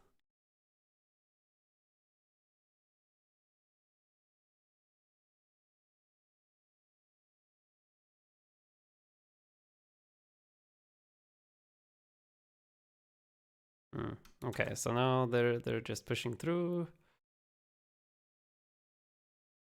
And the Pharah is playing far away, as she should. Spam from weird angles, but holy shit, what the hell is going on? Moose just goes Tracer and deletes everyone? What the hell is this? No Roadhog? No Roadhog, okay. And how is Qlash setting up? They're keeping the Junkrat on second point? I do not understand this. So, okay, Qlash are just setting up like smack dab in the middle with the Pharah shooting from behind. Like, this is looking pretty good. They got the pick onto Zutor. The Junkrat should be getting Riptire by spamming here. And then Tracer just comes and deletes everyone. Okay.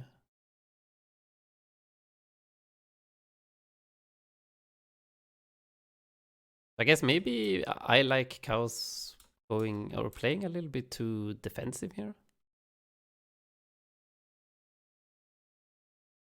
I guess he swapped the Tracer because it can be hard to get hooks because of range. Yes, yes. Roadhog is definitely a lot weaker on this part of the map, and I was really, really wondering what the fuck they're doing here with the Roadhog. And yeah, swapping Tracer is decent, I guess.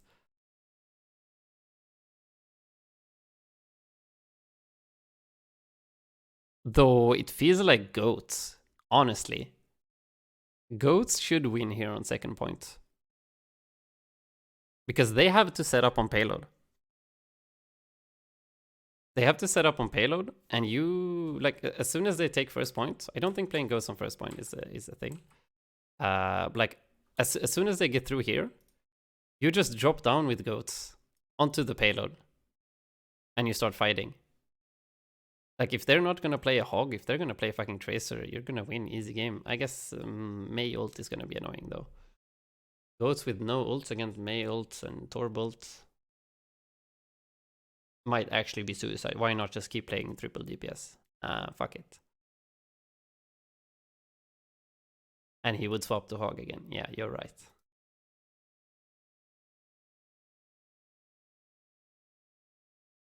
But yeah. Yeah, should probably just play triple DPS.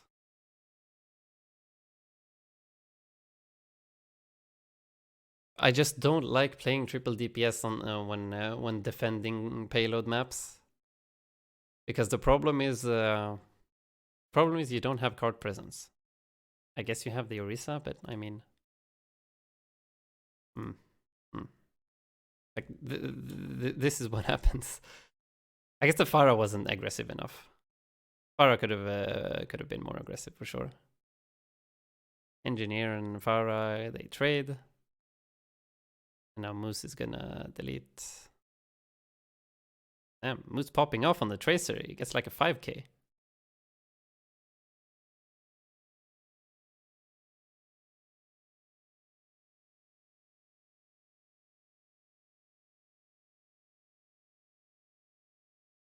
And they still play the Junkrat. I am confused.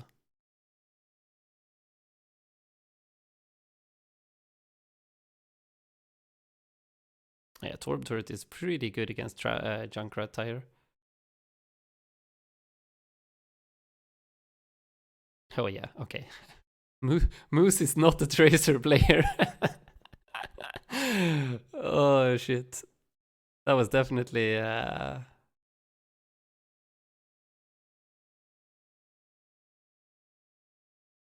But yeah, okay, they win by popping 9 million ults. Understandable.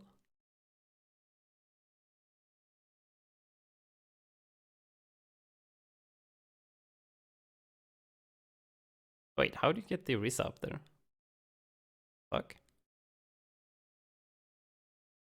What? Wait, I want to try that.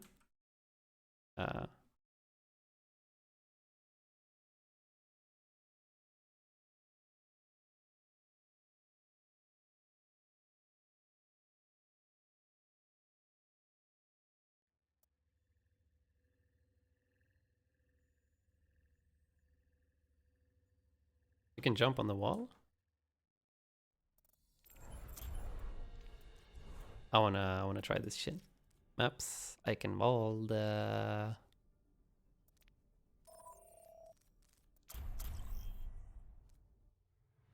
thought you could only get up there with like people that have rocket jumps.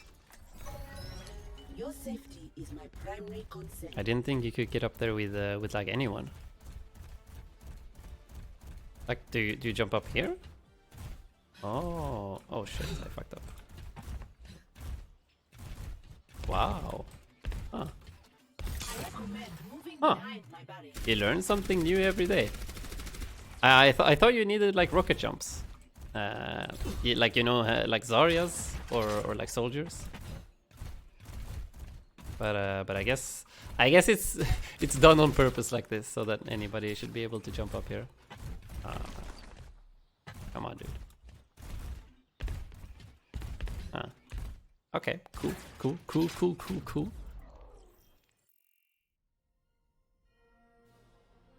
See the rest. Oh shit.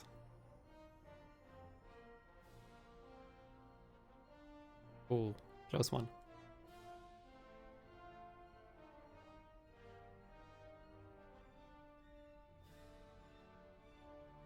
Bam.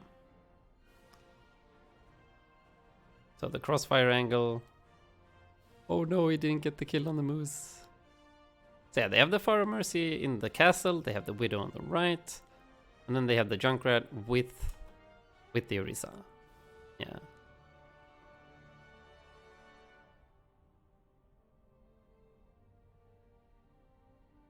Which makes sense. But I mean, okay. So it definitely feels like the Pharah is a little bit too afraid.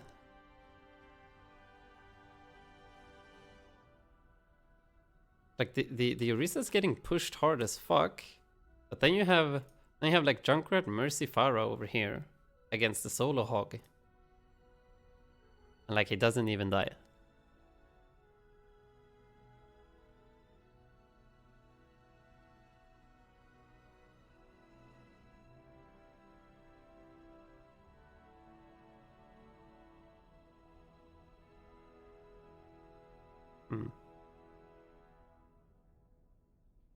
They even had trance here. Don't really understand how they lost this.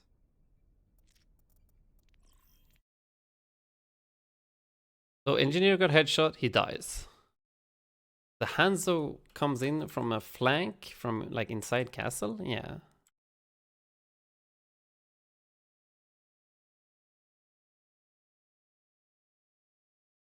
Okay, they have sights. They have sights, so they literally see the Hanzo coming into this flank here.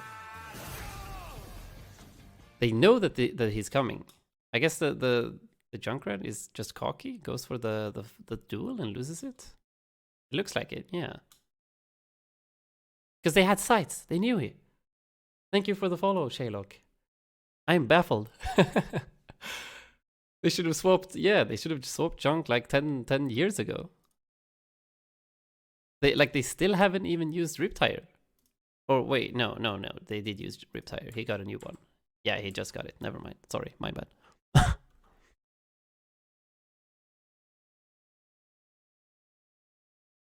Yes, like see like how scared the Pharah is? She's not applying any pressure at all. Like the Torb turret is the only thing touching the Pharah. Like I know that she's scared because the Mercy is resting right now, so he has no healing, but I mean like this gives them the opportunity to just fucking rush down the Orisa. And the Widow, the Widow that's standing here on the left as well is gonna get headshot by Ricky. Ricky's insane with the Mei. It's actually crazy. Yeah.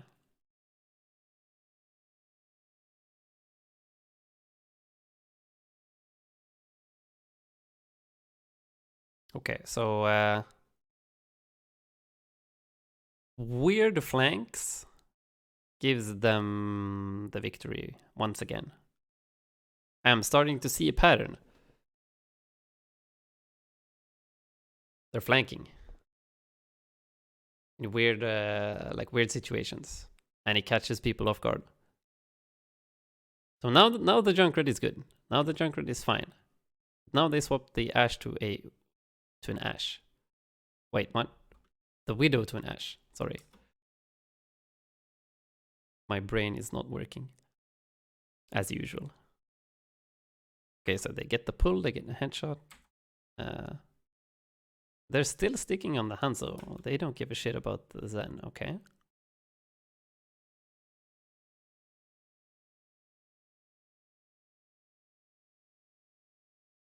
Oh, see this? Like Engineer is playing really safe. They're just waiting for pull hooks. That's all. Playing really far back, really safe, just waiting for pull hooks, waiting for walls. Use wall again to like just cut off sightline.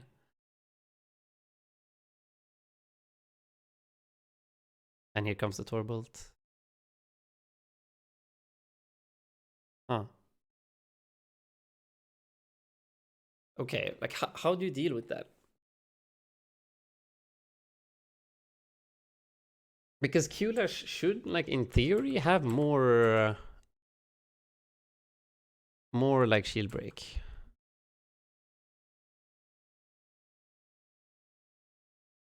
I think Junk on defense here is much worse than on attack. You might be right. Like, what else do you play? Torb? Mei? Like, I think Torb and Mei are actually really strong on this part of the map. But then you're playing then you're trying to win against them with the mirror. And I don't think that's the best idea either.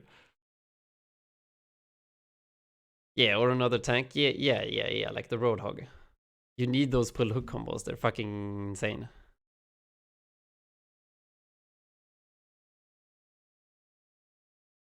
Roadhog or Torb.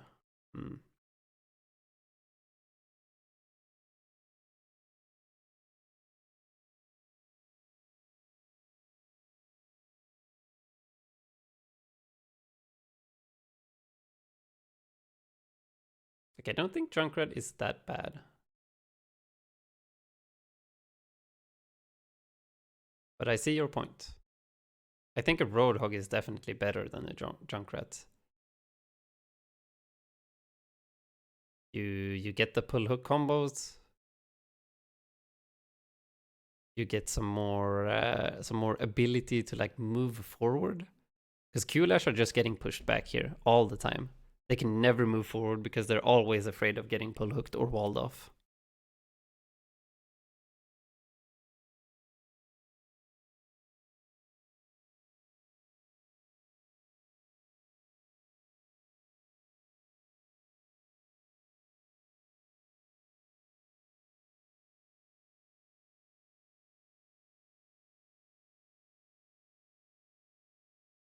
Like the Ash Dynamite is fat.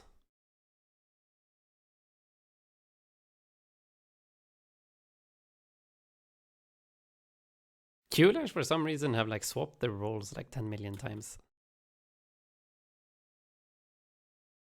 The Hanzo dies on the high ground, okay. And Moose goes for a flank, gets the Ash on the high ground. Wow, everybody that goes to high ground dies.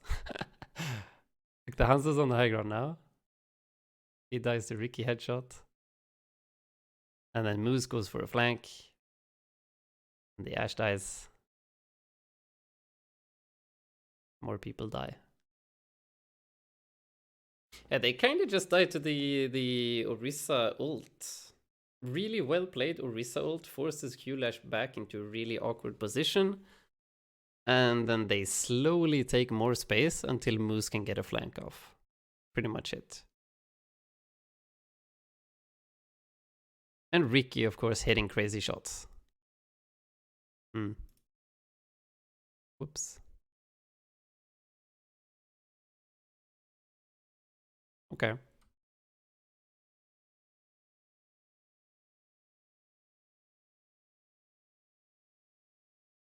The fuck is this? Google Translate shit? Okay, Horizon Lunar Colony is what we have here then. Oh shit, I went too far. Went too far. Oh no. Getting spoiled.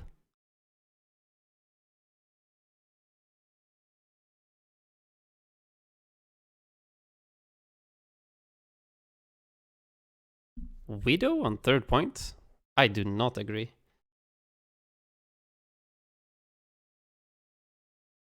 Widow on third point? Definitely Ashe over Widow. Fuck Widow.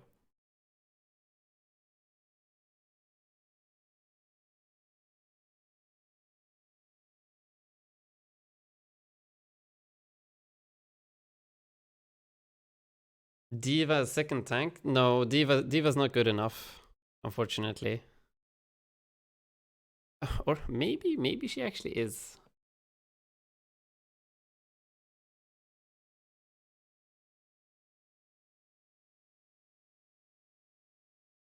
Maybe D.Va could be something.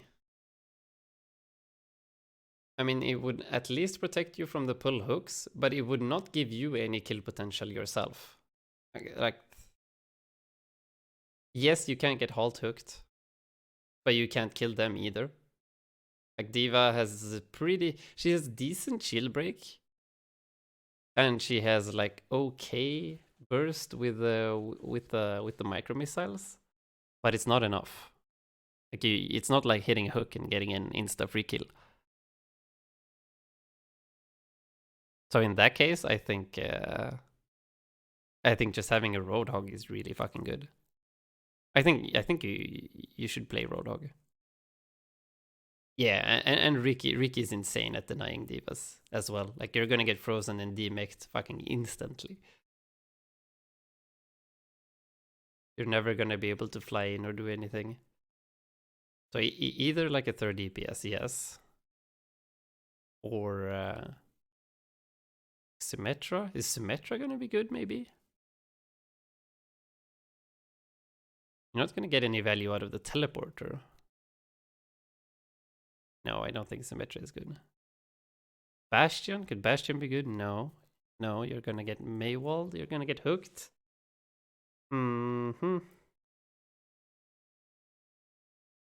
Torb. I like Torb. I think Torb could be the play.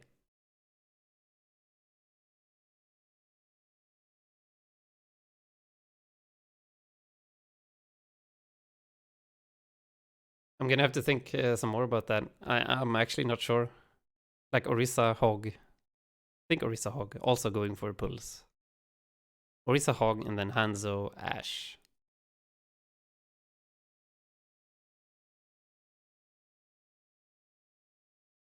Or Hanzo. Oh, shit, sorry. Hanzo Junkrat, maybe. Both Hanzo and Junkrat can capitalize pretty well on like pulls. You get the pull hooks too. And their ults are amazing in third point.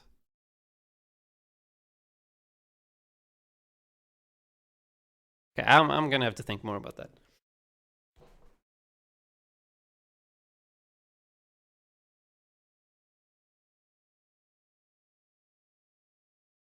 Yeah, I agree. I think Ash is better too. But Bob is way weaker though. Dynamite is amazing. But Bob is really weak if you compare it to Riptire.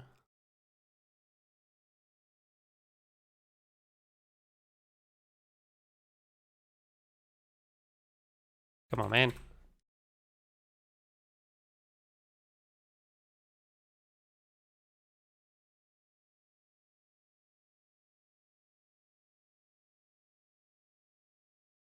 Okay.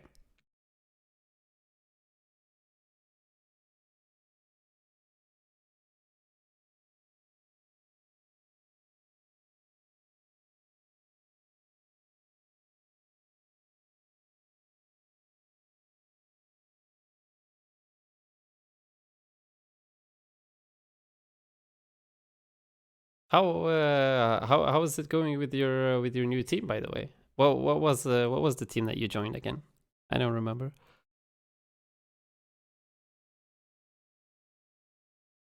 Let's see here.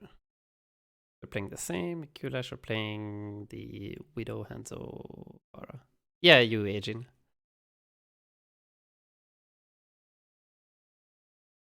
Oh, you didn't join a team?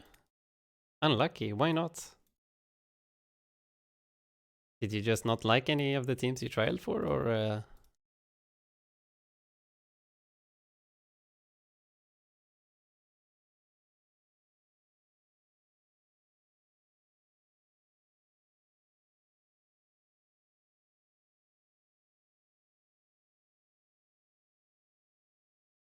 I was waiting for confirmation in the Spanish league, but they didn't confirm anything. Oh. Unlucky, I guess.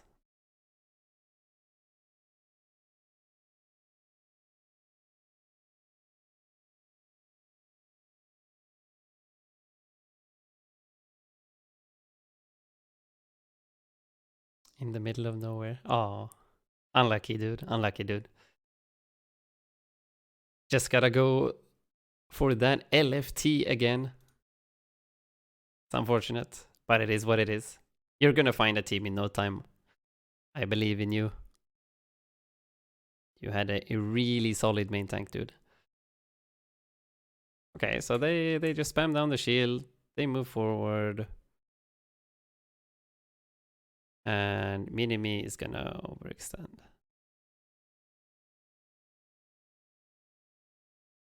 Okay.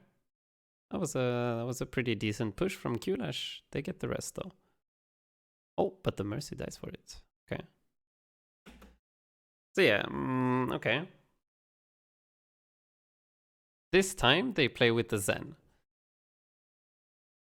So going for a Sombra on Horizon, would it be worth it? It would probably be too hard for a Sombra to actually farm up EMP on this map. For the same reason as stated before. Where is it? No, not Volskaya, fuck you.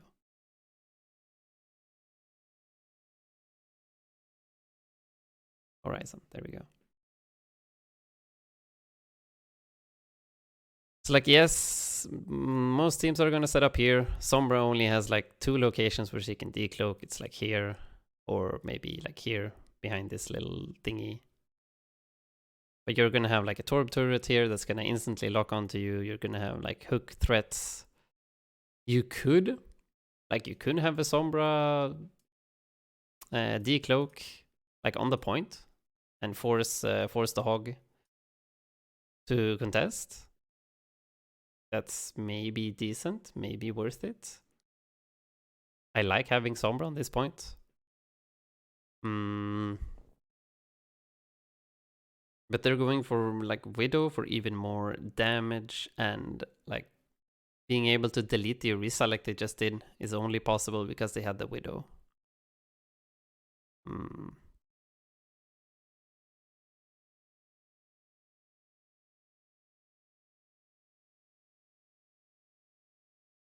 So you could probably play like Sim.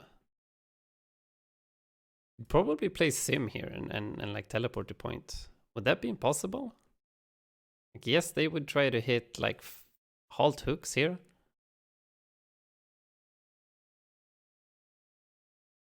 What if you play Mei? Sim and Mei. You play Sim and Mei, you Mei wall here on the side. Put the teleporter down, you teleport to point. Set up a bunch of turrets. Then you force them down to point. Could work. Could work. What about normal 4 DPS here? Hammond and Sombra forcing point and have spam pressure high ground. Yeah, normal quad DPS could work. Normal quad DPS could work. Did they have a Zen? They had a Zen, right? Yeah. So they're playing triple DPS with Zen. The thing is, if you're playing quad DPS, yeah. The problem with playing quad DPS and Hammond and Sombra and shit is that they're just gonna set up on point. And if they all set up on point, your Hammond and Sombra are gonna be fucking useless. I think so, at least.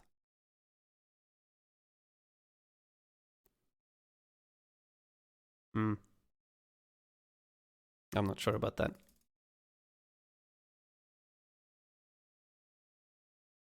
They set up on point, you can swap both.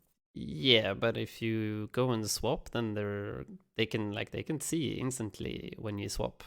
And they can just swap where they or change their positions depending on what you pick.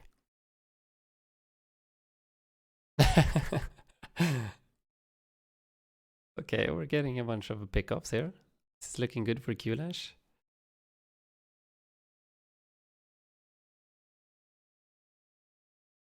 This actually worked really well. They hit their shots, they got the kills, and now they have trans ready for next point.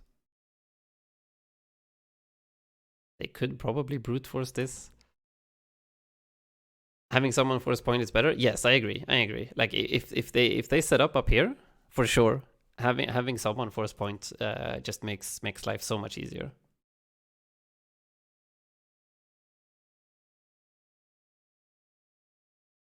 I agree. But okay, what about second point? Like I wonder where the best place to set up the bunker is. Like, do you set up on this high ground? Do you just set up on point? Or do you like set up here? I guess setting up here just to try and like deny this high ground. And then if someone like rotates left or like tries to go here, they drop down and hold point.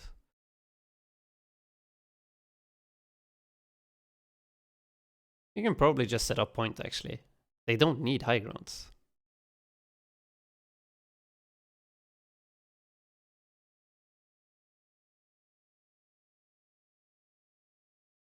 So yeah, like even if you like try and like bait a left side rotation to get them to drop down and then go high ground, you'd still get fucked. Yeah, make and deny high ground by yourself. Yeah. You're right. So yeah, they have Hog on the left alone. Torb turrets feeding. They all go out top left. They wall off the Orisa, but doesn't do anything. And what the fuck? Moose just goes and kills people. What? Yeah, they can't all go out and look through like the same sight line like this. This they can't do. They even pop Valk for it. So what would be the correct way to attack? Like you should probably have the Widow take like a sightline on the left.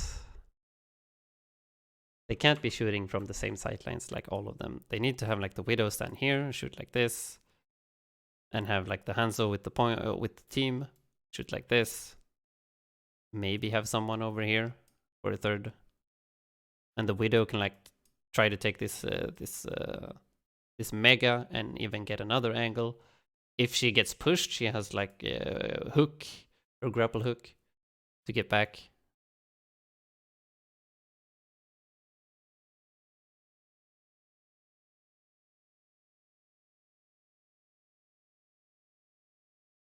Oh yeah, so they're playing the comp incorrectly. Should they even play this comp? We probably shouldn't even play this comp. Like the the reason they're all clumping up like this is because they're afraid. They can't go on solo flanks because fucking Hog is too strong. Like Moose can easily walk up, like he knows he's confident, he knows he can easily walk up and one shot whomever he wants. Like all of these heroes get one shot. They can't take the duel against Roadhog. Even like May or Torb, like moving up, will make it impossible for anyone to push through here.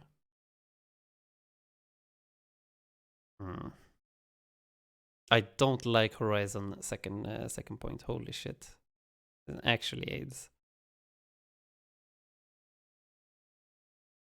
But do you go for like maybe like 2-man flanks or 3-man? So you have like maybe the Zen plus like Hanzo.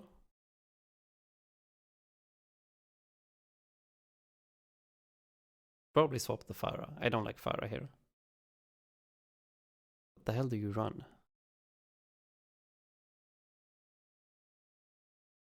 Sombra again is probably not very good.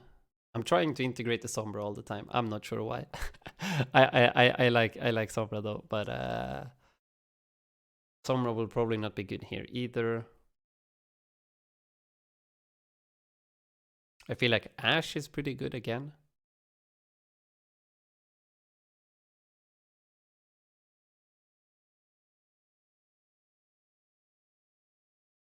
At least they need to split up. They need to split up. They need to take like the risk and have like Zen plus 1 DPS go on the side.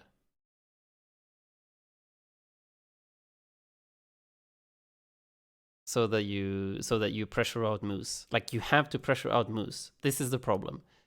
He's always like allowed to do shit.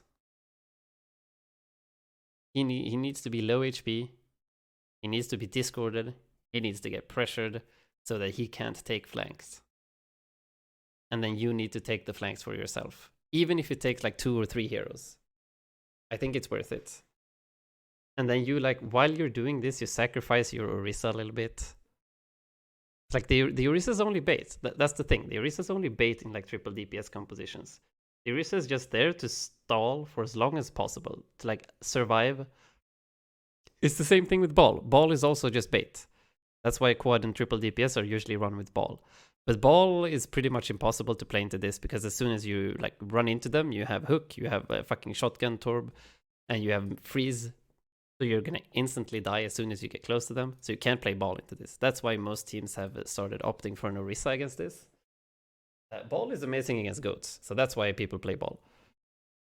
But against this, you have to have the Orisa for the solo tank. And she's just there to stall for time and survive for as long as possible and give just enough space so that all of your like long-range DPS heroes can find their angles.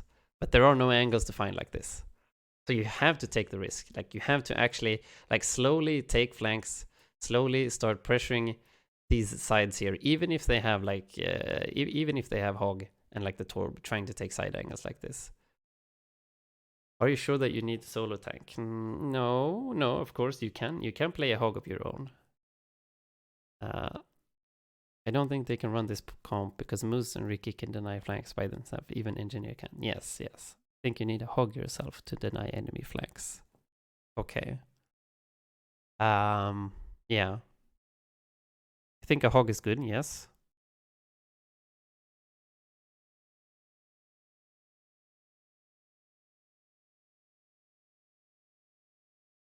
The danger though.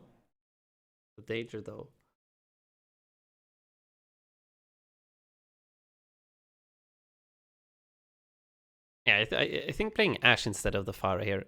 Or wait. No. Keep the Pharah. I think Orisa should go down main. Orisa should go down main. Put her shield like this. You have one long range dealer going up here and one other going up there. Depending on where they send moves to deny the flank, you send one extra person to deny moves back.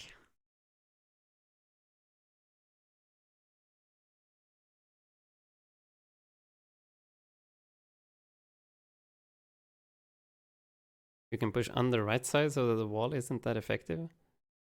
Do you need, or do you mean as a right side from defender's perspective or attacker's perspective? On the right side here for attackers? Wall is still gonna be pretty fucking effective here. And here. And here. And here. I mean on the picture. Yeah. Like, yeah, wall isn't as effective here, yeah. Because you don't get... there's not gonna be as much follow-up damage here. They actually need to push in if you're hiding behind this wall.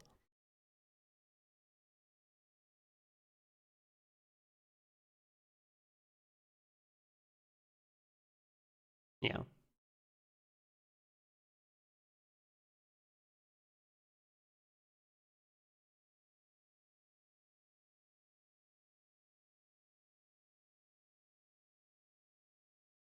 Yeah.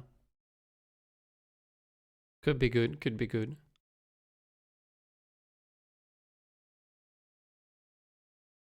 But I don't think you actually need to push forward. Or wait, no, yeah, no, okay, never mind. I agree with you. Going right is probably way better than going main.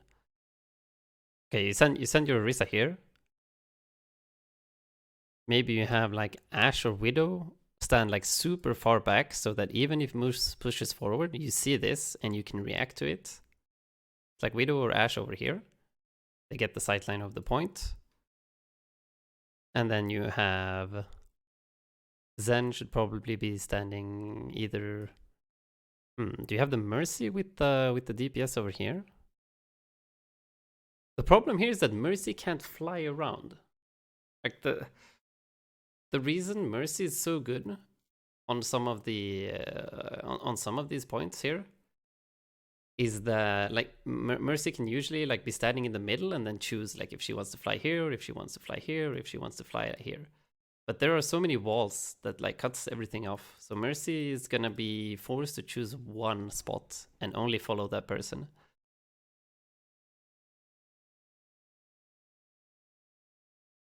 Poke should be enough to push the enemy back, yeah. Yeah, well, like, you definitely can't do this. You have to destroy their shield first so that they can't stand on point for free. You have your Widowmaker, like, stand in main with the long sightline. And then after... after you can start moving in. Oh well, let's actually watch what happens.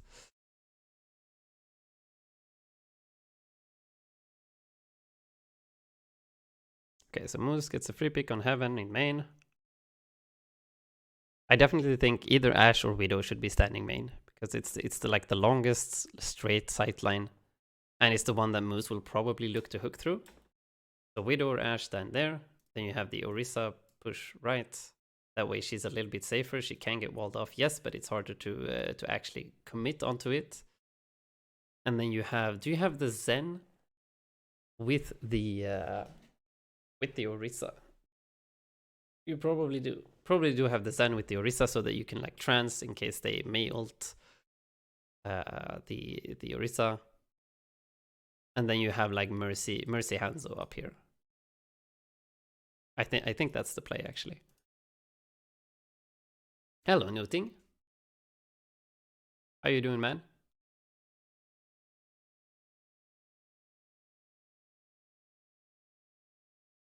Their ult deficit is no longer to be just fine. They've already built up 3 ults. Ricky probably going to look to use the Blizzard in this next Let's fight. add some commentators into Hopefully this. on the side of Qlash can sustain Yeah, I'm good, man. This is the map. We're gonna be playing this stupid team on Friday, so that's why I'm looking at this. Gotta understand what they're doing and why. It's pretty interesting actually. This team up here, Clockwork Vendetta, playing this bunker comp. More difficulty running the Pharah on second point. Oh, the hook almost working, but the shift is available for Messick, so Big Messick's able 45. to stay alive. This works out okay for this side of Team Qlash, but they still have to be careful. Like you said, so many ults. Dragon Strike will force some players to have. Okay, so yeah, side of they Team Qlash, did but it. They still have did to try be to careful, go like right you side said. with the Orisa, and Ricky instantly fucking goes in with the Mei wall and the Mei ult. They did exactly what we thought they would do. But the problem is here they also have like they're putting too many eggs in one basket.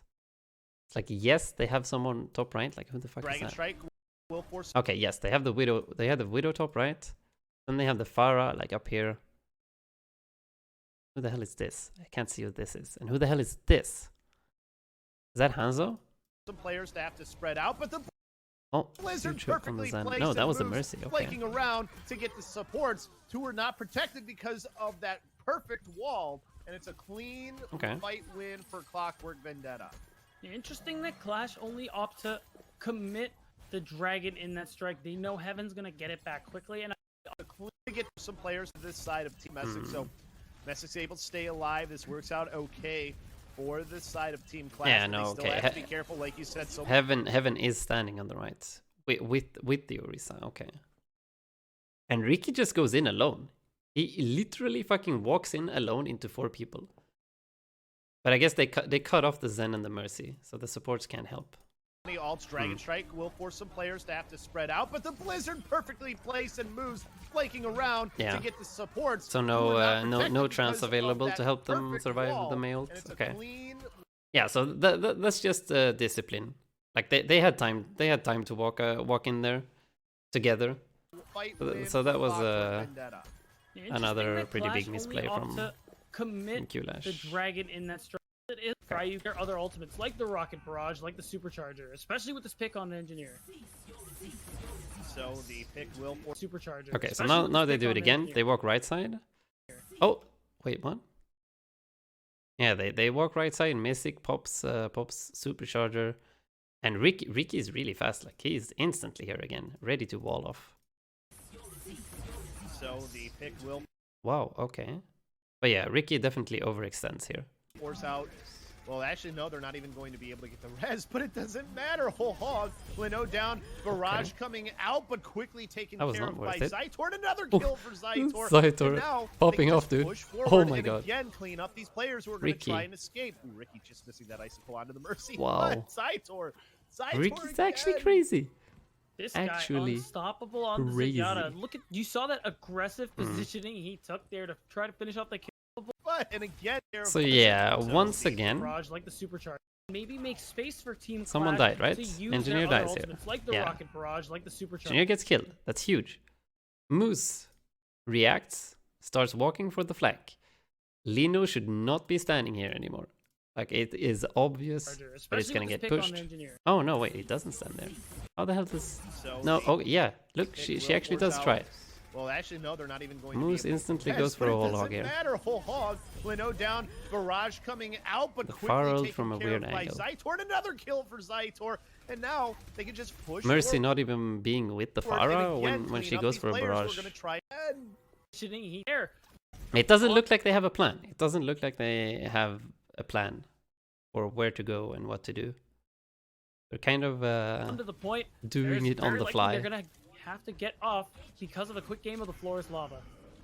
Exactly. That's the floor will become lava whenever they decide. Oh. Oh, the nice headshot What? too, and Wow. Highlight Oh counts my hook God. dead. Goodbye, Highlight Another counts. ult hook. So you don't even have to use the ultimate to win another team fight. They did use their Mercy ult, though. Zappy did use that, so you do not have the. You don't have the Valkyrie into the next fight beat, but you're winning. They do still have to work through 3 minutes and 39 seconds, though, of time that Team Clash has. Well, the problem now is Qlash is struggling. So now because May has they're another trying ult. to get some He's standing ready to pickoffs wall off with right their side. DPS players. So yeah, like going right side doesn't really help that much, but I guess it's better than That's nothing. not going to work because in doing so, you expose yourself to Clockwork Vendetta, who have a lot of poke in their own right. But they're on the defense, they're sticking together with their team, so they have nothing to worry about even if they do get picked. That's why Qlash are struggling at the Okay, moment. they went And for the a May fact of their own. Oh my god, keep getting separated and Yeah, it is apart probably the best way by you can go. Clockwork Vendetta. Have you seen anyone use May walls as well as Ricky does? No, I don't think I have. not I in the think- last little while, at least. I don't know. What I'm saying is it might not. Yeah, be like too you much to need say that Ricky someone may be to the be best able May that to we've prevent ever Ricky seen from just walking in. at this Because time. he's always just walking in for Honestly, free yeah, and not it dying. might be fair to say. And Not look being at that, afraid with at the all. bait, using Zytor as bait is going to try to get Lanu, but luckily Lanu did not bite up more than he Oh. could chew. But unfortunately, this time, Huge. Heaven again, another halt hook from Clockwork Vendetta. Team Qlash just pretty much can't do anything about it. I You can't may even say not- won't. You may not be able to get somebody sealed off with the wall, but the halt hook combo is plenty for Moose. I mean, I don't even think they used the halt that time for Moose either. Pretty easy when you know the choke that they're coming through, and Moose clearly knows the range of that hook that he has, no problem. So perfectly working out for the side of Clockwork Vendetta, and another minute is gone off the clock. We're down to 2:07. Coming back through now again is Qlash. They use the Dragon Strike here early on, splits players off. Mini-Me will lose his life as a result. Transcendence keeping players alive. This is looking pretty good for the side of Qlash, but now they have to get through that whole hog that's pushing players back. Oh my god, Engineer All of that and a whole damage hog. comes out from Engineer's What ultimate the that hell? holds it They core, clutched and this guess what? out. You look like you were winning the fight. You didn't win it. Not Holy at shit. all, and although Team Qlash end up killing Ricky, who had Okay, how did That's they the actually fight that they react used to on this? off problem. So we're down to 2:07. So Coming the back Dragon now Strike comes again in. Is Qlash. They use the Dragon They use some kind of hook combination. Strike here early on. Okay, so Coming they back do through Dragon now pull again combo. Is Qlash. Yeah, They use the Dragon does Strike pull. They here pull in Mini-Me, he's forced to fortify, but he early dies on. anyway. And here comes the pull hook combo from Clockwork. splits players off. And they hit Hanzo, which forces out the trance to Mini-Me survive. will lose his life as a Yeah. result. Transcendence keeping players alive Trance from Clockwork comes This in is looking too. pretty good Engineer ult at the same time. for the side of Qlash, but now they have to get through that whole hog that's Yeah, pushing holy players shit. back in to all of that damage that comes out from Engineer's ultimate in the Molten Core. And guess what? You look like you were winning the fight. You didn't win it.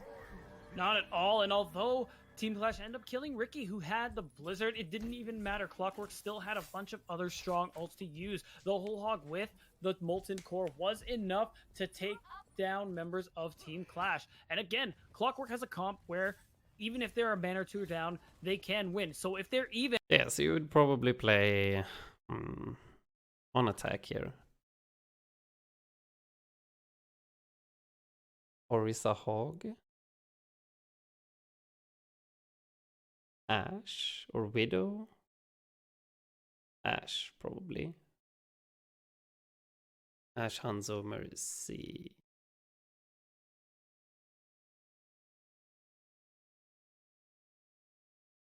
But yeah, the problem with going top right with just like Hanzo Mercy is that you're gonna get pull hooked.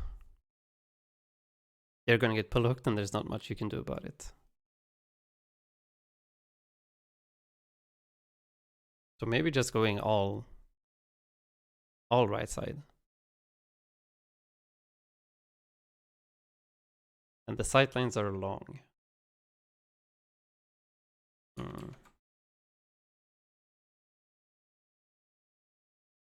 Like you push through here, Orisa Hawk Zen, at least Orisa Hawk Zen. Widow should probably be looking main. Maybe she can peek out from like below or from high ground, like Lino did and got a pick on like Engineer. but then instantly use like hook to get back, so Moose can't get in and like hook.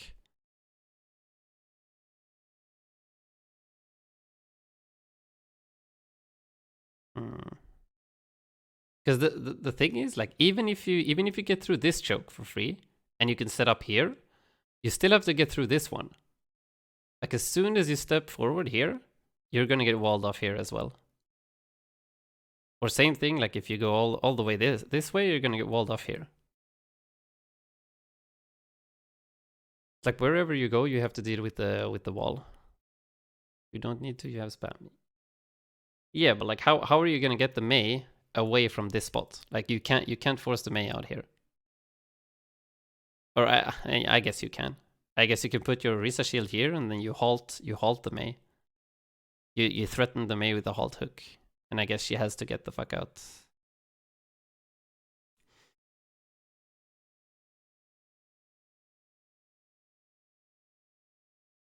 What's the cooldown on Ice Block?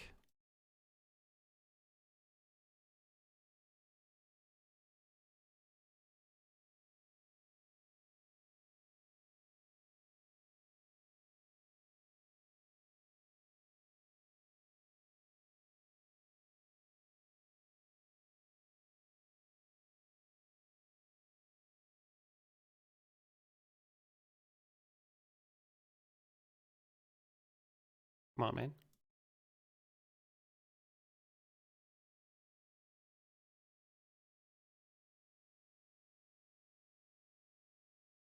Through this. Let's go into the game instead. It's too slow.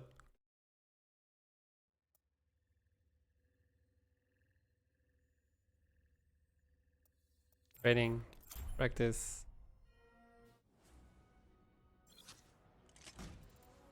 May. 12 seconds. Okay, so you have time to try and get 2 pull hook combos in for one every May thingy. Yeah, then hog is probably good shit.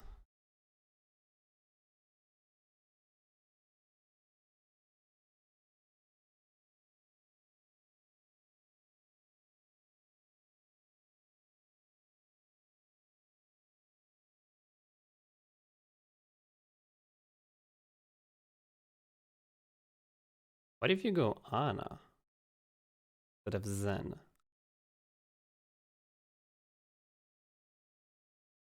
Do you have Mercy? Go. No. No, I don't like it. Never mind.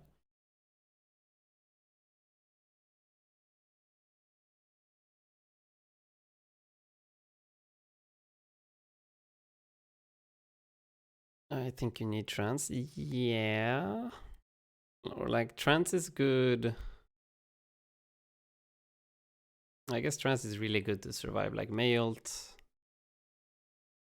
hog ult. But I think Ana could be good. Problem is you're gonna have to be really fucking afraid of pull hooks. You're gonna have to play really safe and like take a weird sight line. There are no health packs to use either.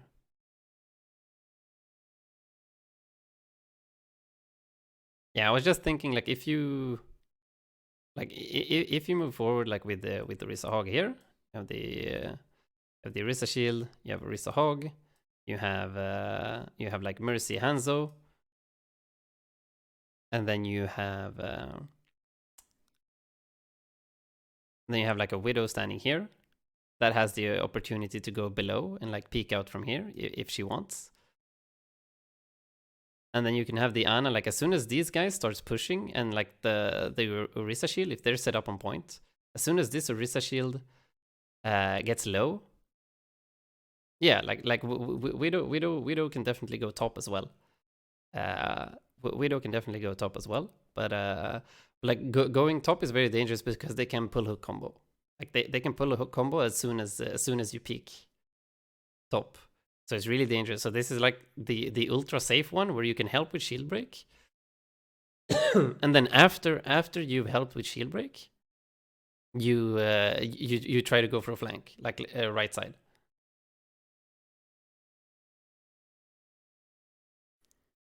They use resources on top of your free entrance on main. Well, not really. Because they can still like wall you off just to wait for cooldowns. I see they actually use that as well quite a lot. Like if they use pull hook and they don't get anything, or if their shield goes down, they just wall you off and wait like 4 seconds and then they have it again.